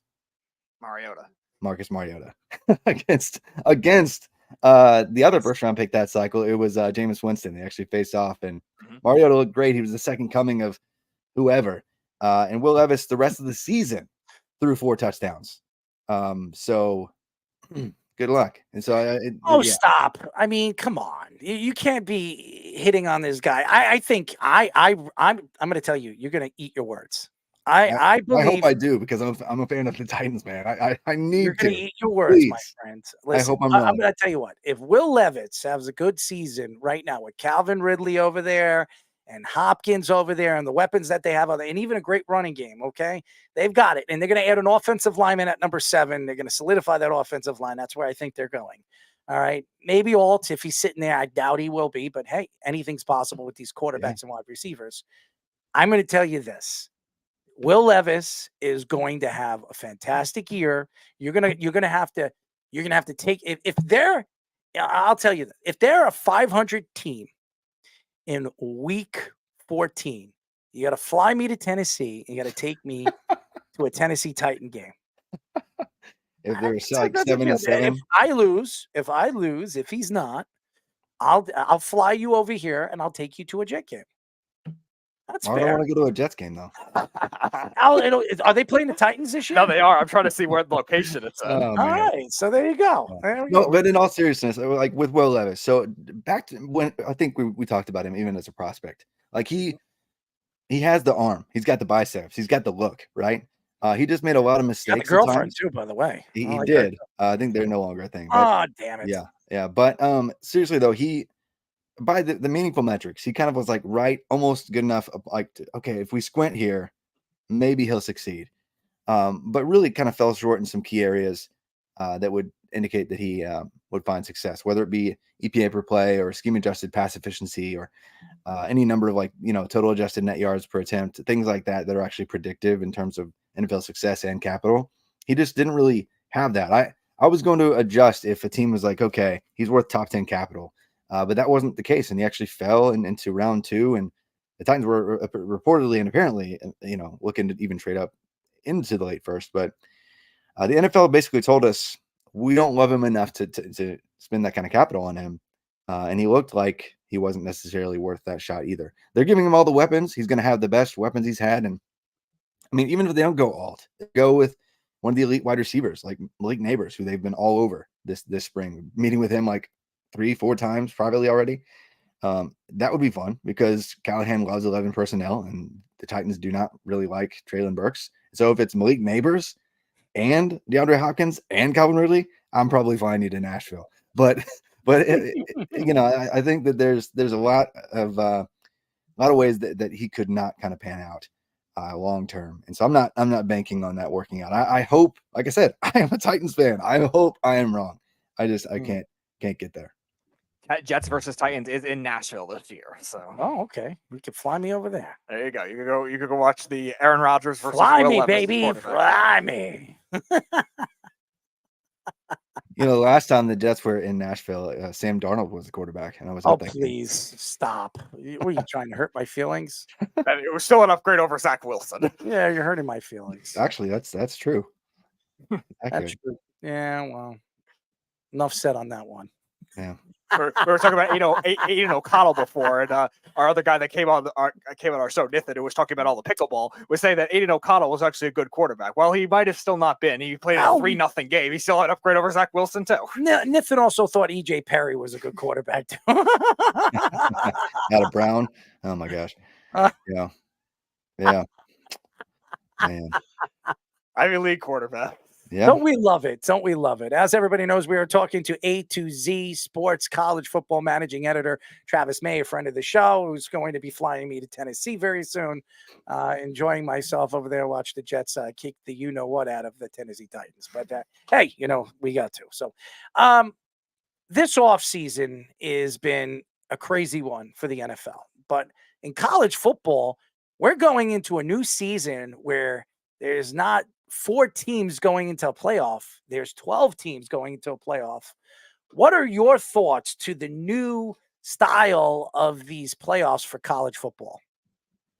Honestly, at first I wasn't all about it. I mean, I love more competitive games. That's great. But I loved I don't know, I guess it has to do with when you fall in love with the game. When I was growing up and there was still the BCS and I Vince Young versus USC, that stacked USC team, that was perfection of college football for me. At that point, I was in high school, and I was at that point really just starting to get obsessed with the sport. And so that was kind of prime. I loved the college football era, playoff era where they had 4 teams though, because I thought that it really gave us 4 teams that deserved to be in the mix. Once you get to 12, frankly, the G5, whoever has a 0% chance of actually winning. It's cool that they're invited, but they will never win, ever. That will never happen, especially given the structure of the sport as it is today, because all the money more so is even being centralized at the top. And with the unlimited transfers, all the good G5 players are automatically going to my Power 5 team. So we're never, ever going to see a G5 team that even matches anything close to what Cincinnati was a few years ago. So that's a waste of a playoff spot in general.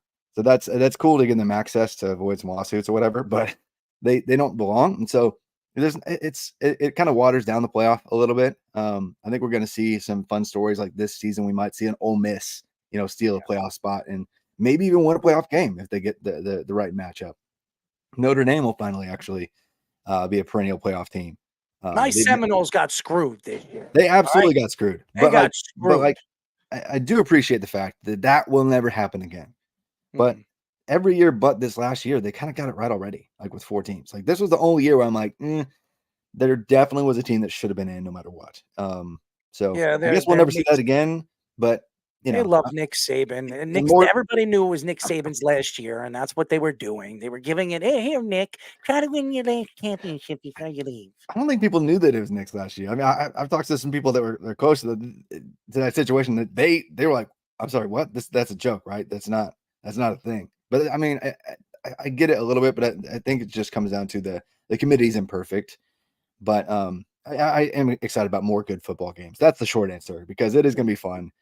And home games for the playoff in the first round, that's phenomenal. I think they'll actually fix it and eventually get everything but the national championship game to be a home game situation. But that's more good football. Sure, sign me up, man. Well, Travis, let me tell you, Speedy's going to be the new mascot for the Gators. Did he tell you that? No. Yeah. Don't listen to him. He's the new mascot, man. Look at him. I am not getting involved. A couple of weeks ago, Travis, if you actually were on the show, you probably thought he was the next coming of Jesus Christ. He had the long hair, the big thick beard, which is the complete opposite of an alligator. Let my people go. He looked like Moses. So yeah, how does that connect to the Florida Gators mascots? Well, Yeah. you would be good for a mascot, you know? Yeah, which has nothing to do with an alligator. It's a swamp creature that is a reptile. Okay, What you just the way you just described him, it made me think of Cameron Rising, not the Florida Gators. Quarterback of Utah. Yeah, who yeah. probably has another year left of eligibility, knowing the way he is. Yeah, he actually does. He's No, gonna, I figured that. It's like he's going to become like another next Oh, 6, man. 7 year quarterback. yeah, his 17th season. Cam Rising. His first grandchild is being born. Well, it's Yeah. not Speedy's grandchild, that's for sure. No, it's not. And I don't want it. I don't want it either. Oh, my gosh. man. Well, let me tell you something. This guy over here, he is a big Twitter guy. This guy, Speedy, he goes and he like warps the Twitter feeds of all these hot, broadcasters and reporters. And every time they post something, he gives them like a heart, a like, and everything like that. He tries to get into conversations with them. Don't DM them. It Don't is listen to the him. funniest Don't thing listen to him. I have ever seen. This guy Yeah. doesn't speak to any other guys, but when it comes to the women, when they're posting things, reporters, anything, they're hot as hell, man. And you see him, you see Speedy out of nowhere, like she doesn't even respond to him. Oh man, I didn't. Sorry, Speedy. I don't know how this happened, but we should probably talk about some draft stuff or college Yeah, stuff let's, again. let's before I get to my next question, Carl also in the comment section goes, going to 12 teams means Michigan can get in with even with the challenging schedule this year. Yeah, definitely possible. So my question is about a coach that has some interesting comments a couple of weeks ago, and another one I saw on your Twitter a lot. That was Deion Sanders, who was saying that his players, particularly Travis Hunter, Shedeur Sanders, and these other top prospects, should refuse to play for teams if they don't get drafted to a good situation. So what are your thoughts on those comments? Well, first of all, Travis Hunter is probably good enough to be in that conversation. I think he's probably a top 10 player given his two-way ability. I know he struggled at times in coverage down the stretch. And the Stanford game especially, he got kind of just mossed a few times by like A. Minor, the redshirt, I guess, sophomore last year. And A. Minor had like 300 receiving yards against Colorado. They struggled overall, but Travis Hunter is a really solid talent. Like he could go and play professional wide receiver or defensive back, either one. And so he's going to go early. He's going to have his choice. I think that's absolutely just ridiculous for somebody to a year ahead of time suggest that, hey, if you get drafted by a team that's not great, you should just refuse to play for them. And not everybody is, a first round top tier quarterback prospect like Eli Manning was, which is like the only other time this has really happened in this century. But that's just ridiculous. And Shedeur, like, I know that there's some hype. He's Deion Sanders' son. I know some people personally that know him well and have been in rooms with him and talked through offense with him. He's a really smart guy, but he does not project right now as a top 10 quarterback prospect himself. By the meaningful metrics dating back to his time even against scrubs at the FCS level versus even like last year, like whatever season you want to use to try to argue that he's that kind of level passer, he just falls short in every meaningful category. I know that he had nice passing volume through most of the season because they were always down by 500, but he just really is a problem, especially when it comes to avoiding sacks too. If he doesn't clean that up, there's absolutely no way he's going even day 2. So it's ridiculous. Deion Sanders, he loves attention. He's going to talk up his kids, and he's a proud father. I'm sure he's a good guy. He's doing things wrong in terms of like building a college football team. Like he's going to fail spectacularly at that. But I get he wants to talk up his kids, but that comment about just refusing to play for certain teams when only one of the couple players he's talking about is even in that conversation to go that early is just hilarious. Just so you know, Sean Smith and me, ex-NFL player Sean Smith, is part of the show. We've gone back and forth because I told him straight out, Shedeur will not be a first-round draft pick. Yeah. I've been saying it over and over again. He says, I know the kid and I know Deion. I was like, I don't care what you think. Yeah. In fact, that bias definitely clouds the judgment to begin with anyway. Yeah. I don't think he's any good. And I think he's a bust. And I have my own thoughts to Shedeur. I think because of who his father is, and I love Hunter, by the way. I think Hunter's going to be a good player in the NFL, no matter what position he plays. Freak athlete. Man, even that first game last year, TCU, like that leaping out of the slot wasn't even his assignment, makes the diving interception. He's just a freak. The player showing right now against, oh man, like he's he's a next level athlete. Just like No there's question. nobody. I mean, it's unreal. And that's why Dion loves him. That's why Yeah. Dion has an infatuation with him, because he says, "Oh, he's like one of my sons." Yeah, he's one of your sons Yeah. because you know how special he is He is and what type of special. player he's going to be. Yeah, He is all special. caps. No Yeah. question. No question. Travis, we again we look at the NFL draft, and there's a lot of questions on where these teams are going to go. We've heard this is a quarterback class. This is an offensive class. Offensive linemen, wide receivers. Are you surprised that nobody is talking about anybody when it comes to defense? And who really sticks out in this draft where you think he's a must-hit defensive player? Yeah, it is funny because like at the top, it feels like a fantasy football draft. Like, hey, Mhm. yeah, this is a start 2 quarterback league with tight end premium scoring, and like at the very top because we're projecting like quarterback. Why not quarterback? And then like wide receiver, throwing an offensive lineman that just for kicks, and then maybe just maybe when you get to pick like 8 with the Falcons, you're talking about Dallas Turner. And I think Dallas Turner is a special edge prospect. He had like a 99th percentile off the charts athletic composite score. Any way you want to try to build it, whether you use the relative athletic score or you use like an A to Z sports athletic composite or whatever metric you want to use. And what's funny is like one of his best athletic comps is actually Von Miller, like one of the greats to ever do it. Like he's right there, right next to him on a whole lot of categories across the board. And when you look at his mix of just raw athleticism, his pass, this messes me up every time. Pass rush pressure rate. Yeah, I don't know why I struggle with saying that, but I do every time. It's okay. I mess up with Near 20% last year was unreal, and he might have even been better the year before.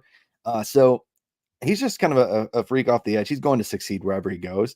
He should not drop out of the top 10. If he does, somebody kind of messed up. So I think he's probably going to be in that 8th slot to the Falcons. That's been kind of chalk for me for a while. So that kind of makes sense. Outside of him, though, the cornerbacks, I think, like Quinion Mitchell of Toledo, Terry and Arnold at Alabama, really like both those players. I mean, Arnold is probably like the most balanced, most intelligent, do everything corner in the draft. Last year he had, I think it was like 5 picks. He really upped his tackle total, was really involved in the run game, played all over the place, really smart player.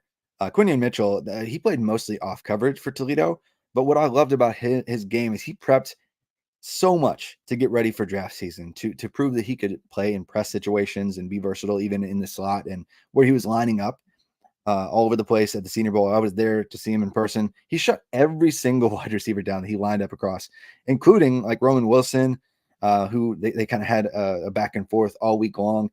I know the one play that kind of blew up on Twitter, and when they had like the one-on-one matchup with everyone watching, Roman Wilson won that rep. But overall, Quinion Mitchell shut down everybody, answered any questions people had about his ability to win in press. So, and then he really tested it was off the charts at the combine too. So really impressed. It's not too often you get a Toledo corner where you're like, yeah, that's a 1st round pick, but he's a slam dunk. So secondary wise, that's just no brainer for me. And then Byron Young out of Texas, definitely an early round pick. He reminds me, because he's a little bit undersized, everyone wants to throw around the Aaron Donald comps. To me, he actually reminds me of Jarrell Casey, who was an early round prospect, kind of undersized, like 6'1"ish, like not perfect measurables, but he was a really, like his first step was insane. And his dynamism out of multiple pre-snap positions and alignments, 0 to 3 tech really was just all over the place, could do anything. And of course, had crazy pass rush pressure stats as well. So you got some players that I think in other drafts would maybe go higher, but yeah, I think that there's some elite names being overlooked this year. It's interesting. Oh, by the way, sorry, but let me correct myself. Not Byron Young. There were actually 2 Byron Youngs the year before. Byron Murphy. Yeah, Byron Murphy. There was actually a Byron Young at Tennessee and Alabama, like I think just last year. So Byron Young was drafted by the Raiders last year. Yeah, there were 2 of them in the same freaking draft. But anyway, that was super fun to keep track of. But Byron Murphy out of Texas. So my last question, one prospect that a lot of people are higher on that you are lower on, and then the other way around, a sleeper prospect you think could be one of the best players in this draft. Errol Marks. Nobody's heard of, nobody heard that he was playing on a team, but he could be a late 4th-round draft pick and could be one of the knockout corners in the future. Yeah, Travis, you were Did you actually file your paperwork with the league though? Did you declare? Because I didn't see your name on the. Well, and you're super young too. You weren't on the early declares list, so I didn't see you there. And then he'll be drafted to the same team as Spencer Rattler, and then he'll okay. I would retire right there. I'll put my retiring papers right out there. I already said it. If Rattler gets drafted by the Jets, I'm done with the Jets. I'm done with them. So I can't stand Spencer Rattler. So I'm just Okay. letting you know. But go ahead. So first, a player that is that everyone's higher on than I am, maybe. Yeah. Let's see. I would say Keon Coleman. And I think his hype has died down since the combine because he was the slowest wide receiver there. People were like, but his gauntlet though, man, and he was so fast in the gauntlet. Like, guys, I don't care. I don't. In fact, I don't even care that he ran like a 4.61 or whatever it was. But he just disappeared for 59 minutes at a time in most games. He would make phenomenal plays in the LSU game, and I did talk to him about that game in particular at the combine, and he was not modest about that at all. He's like, "Oh, it's just easy, man. Everybody ate that day." He had like 3 touchdowns, just dunking on people. He hurdled a defender, and from that game on, early in the season, it was already written in stone that he was going to be an early round pick. He was like at that point, many people's wide receiver 2, and I was like, "Oh, that's absolutely wrong." First off, like there are 5 wide receivers I prefer over him, and now there's probably like 7 or 8. And so, if he is taken inside like the first 40 picks, that's a pretty wild reach to me. So I mean, he's got great ball skills and makes some fun highlight plays. There was one play where he like literally caught the ball that had gone like, I don't know if it was under the leg of a defender, something wild that there's just a heave and a prayer over the middle from Jordan Travis this year. It's like there's the cyborg wouldn't have caught that, but he just does not separate at all consistently, doesn't win in a versatile set of ways at all. So that's a player I'm lower on by far, like wide receiver, I think 12-ish probably, something like that. I am curious of your thoughts on that before we get into a player that I'm way higher on. I think he's going to the Cowboys. Yeah, I've heard that too. Also, I've also heard like his route tree isn't as good either. Is that the case? It's real bad. I mean, regardless of who you talk to, even people who are bullish on him would not say that he has a thoroughly developed route tree and versatile set of skills. Like we've seen this before, and we've seen wide receivers where everybody says, he's not going to be any good. And he comes in and he's actually a better wide receiver than anybody thought.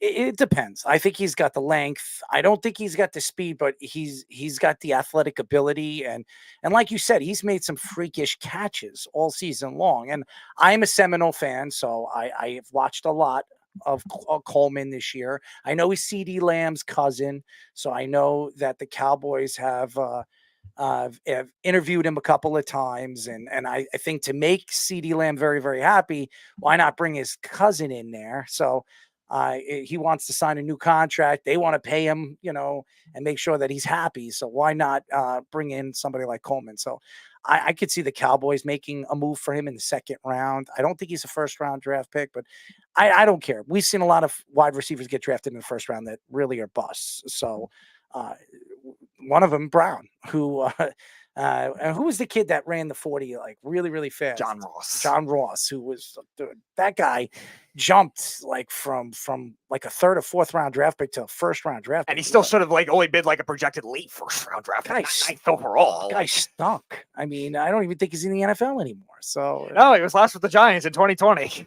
Yeah, and the injury bug caught him, man. He in fact, the injury bug destroyed him even when he was in college. Like he changed positions. Like he was a cornerback for a while, but kept on getting hurt and blew up in his final year, and then ran that 40, and the rest is history. But the funny thing is that John Ross playing for the Giants in 2020 still might be better than the receivers they have now. That's true too. It blew my mind, by the way, that Darius Slayton was just like, yeah, I'm gonna sit out and try to negotiate my contract like he was some like elite playmaker. That like that's just it was like, it's weird, man. Like I know he has done pretty well. Like I'm an Auburn fan. Like I loved him there. Like his speed was game changing in the SEC, which is hard to do. And he's been a good contributor, consistent, 700-yarder, whatever guy for them. But he stinks. Yeah, he's not like a true difference making like wide receiver one per se. Not a So chance. it was a little Skinny, bit. scrawny. He's got speed, but he can't. The problem with him is he has no strength off the ball. He's not a number 3, or I think he's a 4 on any other NFL team. And right now he's the number 2 for the Giants, and that's not saying much. Maybe a number 1 because he had the most yards for the Giants. It's the only deep threat they have besides Hyatt, who barely got thrown the ball. That guy stinks. I mean, the Giants have nothing. Malik Neighbors, if they get Malik Neighbors at 6, he's the best wide receiver they've had since Odell Beckham. It's not even close. Maybe even better. Yeah, and honestly, that if they don't go quarterback and replace Daniel Jones, that might be the play with Malik Neighbors, because I mean he's freaking special, and his efficiency numbers basically just break any kind of modeling you want to build. Like it was like 4 yards per team pass attempt. Like the average NFL wide receiver that gets drafted is like 2.5 yards per team pass attempt. Like the really good elite ones hit like 3. And he's like, nah, bro, I'm gonna pass it up by like 33%, and just crush everyone's hearts. Like it's just unreal efficiency. Oh my gosh, the question in the chat just popped up. Is Neighbors Tyreek Hill? I wouldn't go. Nobody's Tyreek Hill. Like it's Tyreek Hill is one of the greatest ever, but Neighbors, the way that he does win with speed and win vertically from the slot, even if he doesn't have a great perfect release. I don't know. I do like his game a lot. There's a reason he's a top 10 pick, but nobody has really ever been Tyreek Hill and might not ever be again. But that's a great question though. Yeah. Well, we really appreciate the time as always, Travis. We'll get you on a lot sooner than later. Maybe we'll get you on our draft show. I know you're probably going to be at the draft, right? You're going to be at the draft? Actually, I think we're only having one of our riders actually on site. I went to the Senior Bowl, went to the Combine, and man, it was exhausting. But it's actually more efficient for me to be remote and kind of responding. One, on a couple live shows, and 2, getting a lot of written work and kind of coordinating with some of our writers, making sure everybody's getting their stuff done. Because like in terms of the players that are actually there, you have very limited access, and there's only like 20 or whatever, not even that this year that are going to be there. So the coaches at that point, they don't want to talk. I'm not going to be there either because I'm going to be drafted in the 4th round, and that's right. Where are you going to watch it with your family? I'm not going to be sitting with my family. I'm going to be sitting in a dark room, kind of like Billy Smith did. If you walk in the room, I'm going to kick the what out of you. But I'm just going to sit in a dark room, and I'm going to get text messages, and when that happens, I'll be very excited. Speedy, how about you? Where are you going to be? You're going to be hanging out with me? I don't know if you're going to be hanging in a dark room. I don't know if I would trust that. I wouldn't trust you in a dark room with me either. No, I'm not going to go there. Oh man. Anyway. You know what? I forgot to say that the player I'm higher on. If you got a second. Yeah, go ahead. So I'm higher, and even now, and you're gonna hate this probably because of the John Ross conversation we just had. But Xavier Worthy, I'm still higher than literally everyone. I'm pretty sure on him. And it's a little bit biased. Like I've been high on him since I don't know the spring before he was even at Texas.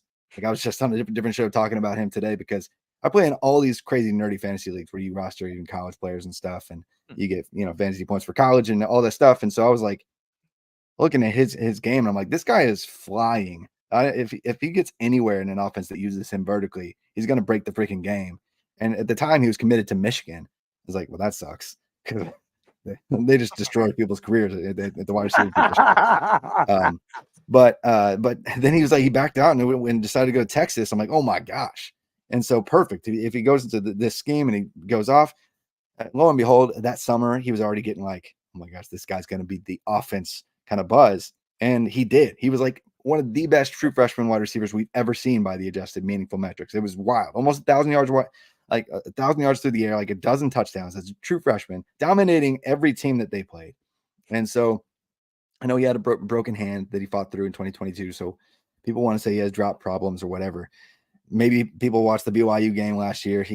This past season, he had a couple of drops in that game that were just concentration stuff. But outside of that, like, man, when I talk to real NFL staffers, like people that are in analytics departments in the NFL for multiple franchises, 2 years ago, the first player they asked me about when it came to on-field athleticism scores, like they have all the player tracking data and everything. Hey, tell me about this Xavier Worthy guy. Multiple teams, different conversations. First player they asked about, Xavier Worthy. And so he's been on their radar for multiple years. I would not be surprised if he was a mid-first round pick when it's all said and done. I am very high on his game. Oh, he ran pretty well at the combine. So, oh, dude, the atmosphere there, most people had left at that point. So, like the day that day, everybody, it's a Saturday, and so everyone brings their family, and they have all the events at Lucas Oil. But at that point, like more than 2/3 of the crowd had left because it's later in the day. Wide receivers are going late, but there's some buzz that Xavier Worthy the day before in the interview. I was like standing right next to him, and he's like, "Yeah, there's a chance I could break the record." He dropped the hint, and so everyone knows that he at least thinks he can. And then that first rep, he hits like a 4.25, and the crowd erupts. And then like you feel the tension building. Everyone's like looking around. Is this going to be it? Is this going to be it? I'm like sitting 20 yards from the finish line, and like the media section right by like the agility drills. I'm like, okay, I cannot believe this is going to happen right now. And so it gets real quiet. And man, when he takes off, you can like the whole place is so quiet. You can hear his feet leave the grass because it's just like everyone just is on the edge of their seat. And then when he does it, there wasn't even like 1,000 people there. It sounded like a packed 60,000+ stadium of people just going nuts. It was so amazing. No, I'm looking forward to seeing where Xavier Worthy goes. But hey, listen, I'm really excited where I'm going to be going. So it's going to be late 4th round draft pick. I'm going to be the best. Harold Marks, 1st round pick. Lock it up today. No, I'm not going to be a 1st round draft pick. Even me being stupid, I know I'm not a 1st round draft pick. And then Harold will be drafted by the Patriots and then not want to play. I'm retiring. That's it. Anyways, Travis, we really appreciate your time as always. You do great work, and keep up the good work. And we'll see. Well, maybe we'll get you on if you're not too busy during our draft show, and see what your thoughts are early or later in the 1st round. So. Sounds good, man. I am going to be hopping on a couple other live things, but just shoot me a DM and we'll see if we can figure something out. All right. Thanks, Travis. We really appreciate the time. Yeah, appreciate you guys. Have a good one. Travis May, ladies and gentlemen, A to Z Sports College Football Managing Editor. Fantastic as always. And Speedy, I'm going to be a 4th round draft pick. What are you going to do for me after I get drafted? When you hear my name being called? I don't know. Do I get a gift? You could. I don't know. You're going to get me a gift? I'm not the one that controls that stuff usually, but no, you are. You're going to get me a gift. I'm not the. Yes, let's bring Nathan and Fish in. We have one more topic to get into. No, great segment with Travis. That was awesome. Well, thank you. Yeah, and he called out your boy, EJ Parrish. Hey, first of all, we got for all Giant fans out there, if anybody's interested, we just booked an event with Tiki Barber on May 18th at the Big Shot. So whoever wants to meet Tiki Barber, come to the Big Shots May 18th. I don't want to meet him. Don't bring Errol there, or he might call him. Might call him some things. You don't want to see me get thrown out. We just literally confirmed it 5 minutes ago. Tiki Barber coming to the Big Shots May 18th. There you go. There you have it. A grand jury in Arizona indicts a woman who indicted Trevor Bauer for a sexual assault, guilty of fraudulent schemes and theft by extortion. An indictment filed March 19th said that the woman obtained a benefit from Bauer from fraudulent claims. The woman accused Bauer of sexually assaulting her in 2020, and it led to an unplanned pregnancy starting last year. The woman forced Bauer to pay her $3.6 million after she refused to have an abortion. Lindsay Hill, the first woman to accuse Bauer of sexual assault, took shots at his agent, Rachel Luba, for not suing her after 3 years. Hill had previously agreed to civil lawsuit with no court case or money transferred involved. First of all this crap means absolutely nothing because we all know that Trevor Bauer was not guilty. Okay, we all know that he should be in the NFL. We all know the situation for what it is. Trevor Bauer was mistreated by the MLB, was mistreated by all the teams that are not looking at him right now after winning an MVP in Japan last year. This guy right now would probably be a top 10 pitcher in the major leagues. And the fact that nobody is giving this guy even a sniff makes me sick to my stomach.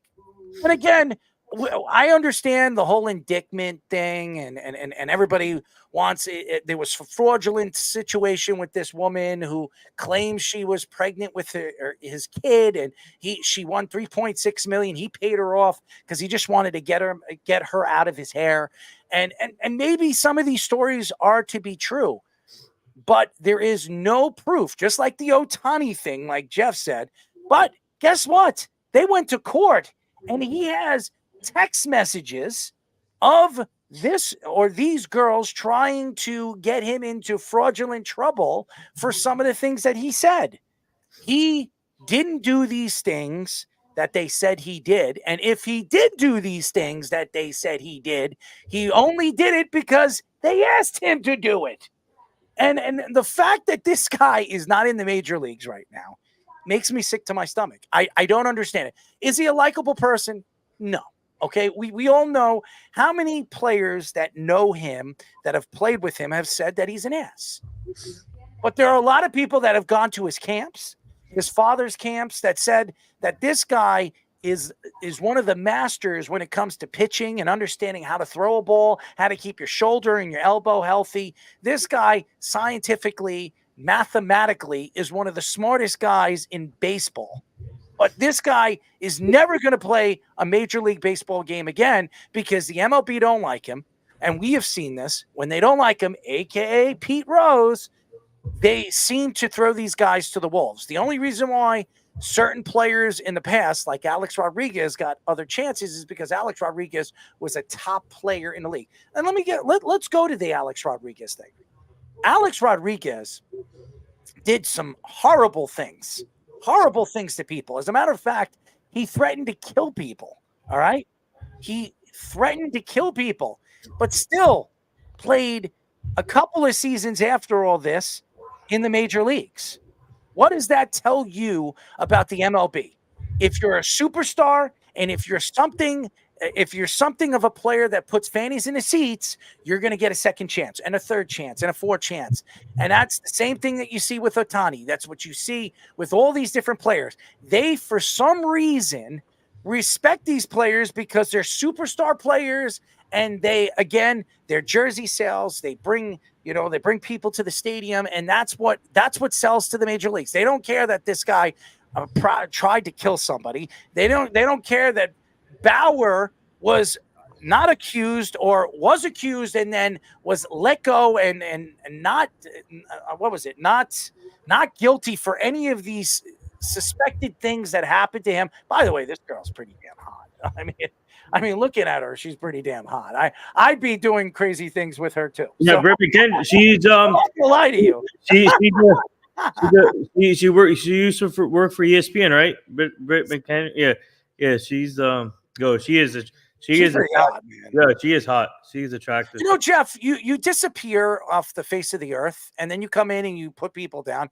This is why you're a loser. And by the way, Jeff, your reading, when you were reading to us, by the way, you can't read, bro. You can't read. You want to talk about somebody that doesn't know how to read? You're the one. You could not even read. You were reading off whatever the hell you were reading off about Ohtani. You could not even read. So, dude, shut up. You're an idiot. You're a retard. You're as dumb as anybody. You're as dumb as you look. So stop making fun of people and saying things. Dude, you can't read. You can't read. I actually can read. You cannot. So go fly kite. You got to ban Jeff now from the show. No, I'm not banning Jeff. He's an idiot. He likes to throw people under the bus, but this man can't read for crap. As a matter of fact, this guy thinks he knows it all. He's an idiot. He's dumb.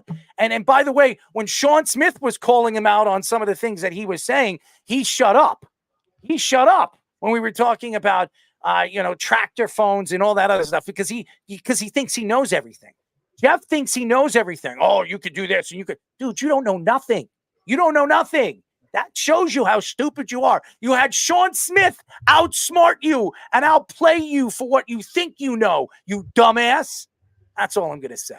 Yeah, I was a dumb idiot. Yeah, going back to the Bauer situation. What an idiot.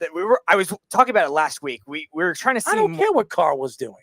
We were trying to see in the quantity of it how many others ones would actually have a legitimate case in comparison to the payoffs. And this is one of the cases now of a potential payoff. You talk about $3.6 million, and now this woman has been indicted for fraud. So that is definitely a layering to be what it is to split up the claims of which are actually true and which are actually false. Because Lindsay Hill was the first one, and we were talking about it last week or a couple of weeks ago that how reliable of a source she was at the time if she was going to civil settle. Now, there's other ones like Britt McHenry was saying that said that Trevor Bauer was doing it himself. He wanted to film all this stuff. So it's still kind of stuck in between, but it's just like the Deshaun Watson thing. There were 26 women that came out on him. How many of that were actually telling the truth? And he got hit harsher. And now Bauer's getting hit harder because these teams don't want to sign him because they're risking the contract. We were talking about it with Rachel Luba. Rachel Luba was the first one to give out these short contracts for these veteran pitchers, and now teams are scared to do it again too, combined with the fact that while the MLB players, a lot of them, like we've had on the show, say that he should be back in MLB, a lot of the Dodgers players didn't like him. So will he be signed again? Probably not for that reason.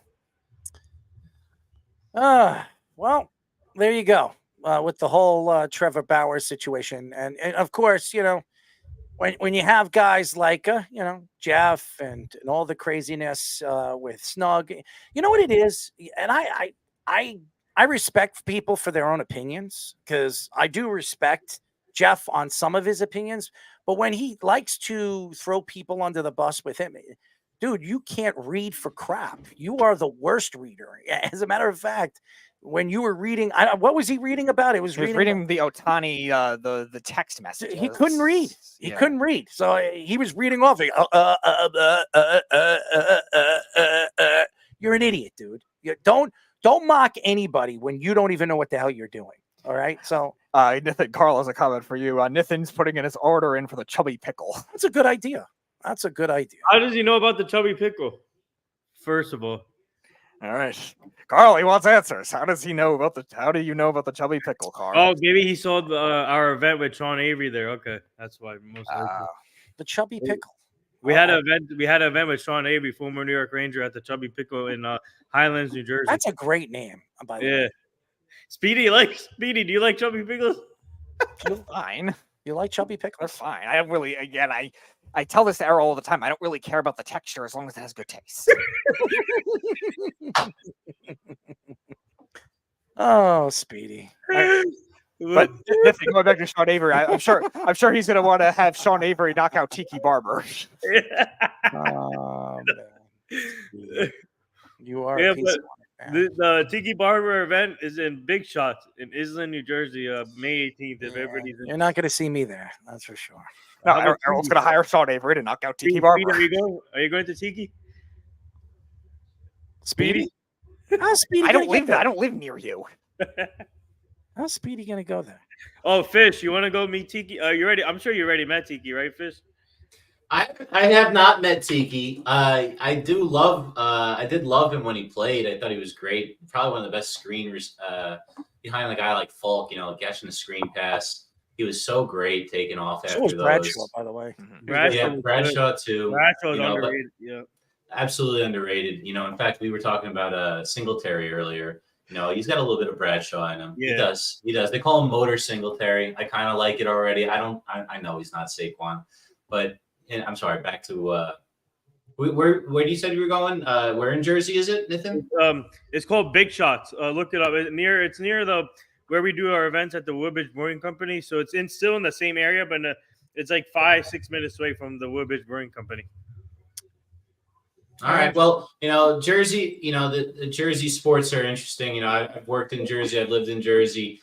I live just north of Jersey right now in New York. But, you know, as far as Tiki, you know, has he really endeared himself to Giants fans since he retired? I mean, not really. Has he endeared himself to national media since he's retired? After that Saquon Barkley comment, I feel like he lost some respect by people, in my opinion. He gained my respect. I love it. I hate Saquon right now. I don't really care if I'm completely unbiased. He could have done anything but go to the Eagles. It literally was anything. I know no one gave him, the Giants didn't give him a contract. But I'll say this. If he took the contract the Giants gave him a couple of years earlier before the 2022 season, he would have been up for another contract this offseason or an extension, and he would have got paid twice. And that's on him and his dumbass agent that screwed around, and he would still be a Giant right now, and he would have made an extra $20 million than he made with this stupid move to the Eagles. That's on him. I'm wondering. Who's his agent? I got to find out who's his agent. He fired her. I forget who it was, but they used to talk about how terrible she was. Okay. So I don't know, but she certainly screwed him over as far as a Giants future. But maybe it's for the best for everybody, I guess. You know, I'm trying to cut ties emotionally with them because I do have 3 Saquon jerseys. And it is frustrating because now my Justin Tuck jersey wore away. My OC jersey, you can't really wear it anymore. I had that awful red one. You remember the red? That's terrible. I have a red Eli one. You know, can't hate Saquon Barkley for what he did. Who is the next jersey to get? I think that's a good question. Thomas. Of a Giants jersey. You don't get a left tackle's jersey. Kayvon Thibodeau. Dexter. I wouldn't waste my money on Kayvon Thibodeau. How about Brian Burns? Burns. Yeah, Zero. Lawrence. How about Malik Neighbors when they draft him? Hey, your mouth to God's ears, man. I'll take a new fashioned Tyreek Hill any Marvin day. Harrison Jr. One could Well, only you know, hope it's for someone interesting. else. I was listening to a podcast where they talk about Marvin Harrison Jr. having the entourage, his dad and his dad's people kind of bossing things around and he's going to be kind of a headache for agents and for GMs for a long time. So, you know, there's some of that going on, and I just want to put that out into the universe so that he falls to 6. You know, like it would be a wonderful, you know, like he's just nobody should take him until he gets to 6 is what I mean. So they're gonna. The Manning family is going to manipulate the Harrison family to keep another player away from the Chargers. Oh my God, that's crazy. Anyways, wait, I got Arrow, hold on. I got some breaking news with Caitlin Clark here. I don't know if you guys heard. She's nearing a lucrative 8-figure endorsement deal with Nike, and she's gonna have her own signature Nike shoe. There you go, Caitlin Clark, and then she'll probably be drafted by the Portland Trailblazers, and she'll be the first NBA women basketball player. Now the real question is, will those shoes come in Sean's size so he can wear them? She'll be the first. She'll be the first athlete to be drafted in the same year, in the same sport, in 2 different men's and women's drafts. So it'll never happen again. But I would love to see Caitlin Clark in the NBA. I would, but I don't know if that'll happen. We had the opportunity to be in a WNBA draft Zoom press conference with them. Yes, I heard. I heard you had a picture of Speedy naked in the back. What? Is that true? I would hope not. Speedy, did he get a picture of you? No. Did you send him a picture? No, I don't send anyone pictures. Yes. All right. I'm just asking you because he told me he had a picture of you naked. No, I did not. Come on, Arrow. Caitlin Clark was looking at it like, who the hell's that behind you? That's Lord our Jesus. Caitlin Clark said, and what is that? That's the bush that was burning. I don't think you go into that much detail. Caitlin Clark said, out. Caitlin Clark said she wants to marry Speedy now. The burning bush. Hey, you got to shoot your shot. That's what they say. You just shoot your shot, Speedy, and you go for it. Yeah, the way that it worked with Travis Kelce. Yeah, the way that Errol described it, she would get a restraining order. Oh, you should. I'm gonna shoot. Your beard is better than Travis Kelce's. You can pull this off, dude. Yes, you can. Actually, I'm gonna shoot my shot with Brittany McHenry. That lady you just pulled up. You're gonna shoot your shot? No, I'm gonna shoot my. You mean your load? Dude, you used to see like these. Dude, she is so fucking hot. Britt McHenry. Dude, she is hot. Well, there's a lot of load popping, right, Speedy? I don't know. How about your loads? What about them? Did you ever think about shooting any of them? No. Why? I'm not a juvenile prankster. What's a prankster? What's That wrong? sounds like some like stupid like senior prank somebody would do in high school. Would you drop a load on Jeff? No, Why? I don't care about putting human waste on people.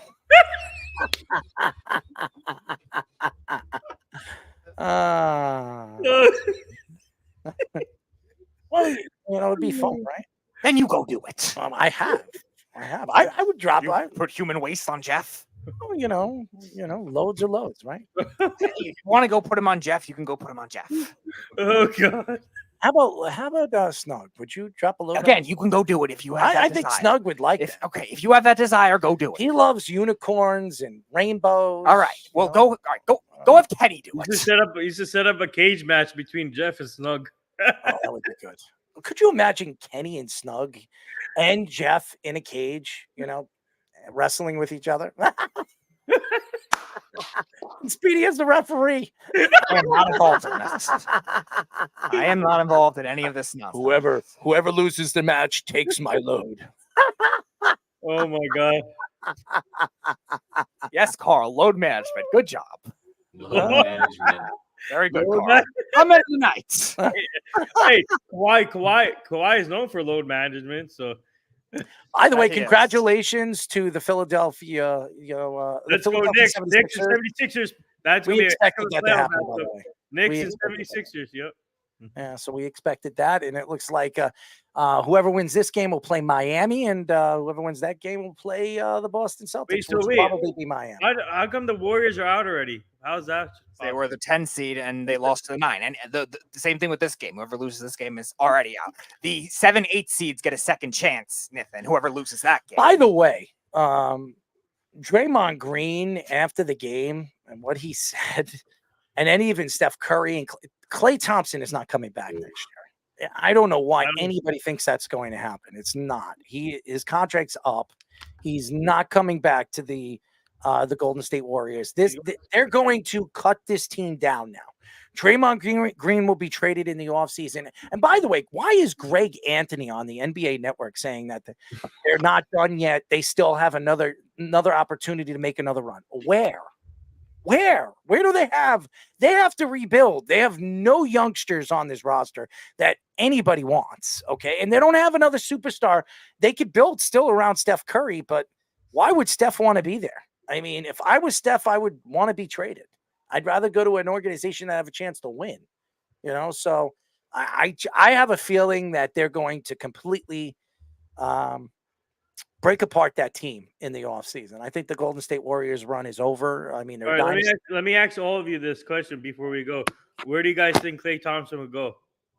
Where do I He's think retiring. I Retire? think he's going to retire. He's shot. He knows that he's not playing for $2 million. Lakers. His father played for the Lakers. He always wanted to play for the Lakers. Play with LeBron James and Bronny? Yeah, I think he'll take less money to go and play for the Lakers, at least 1 or 2 seasons.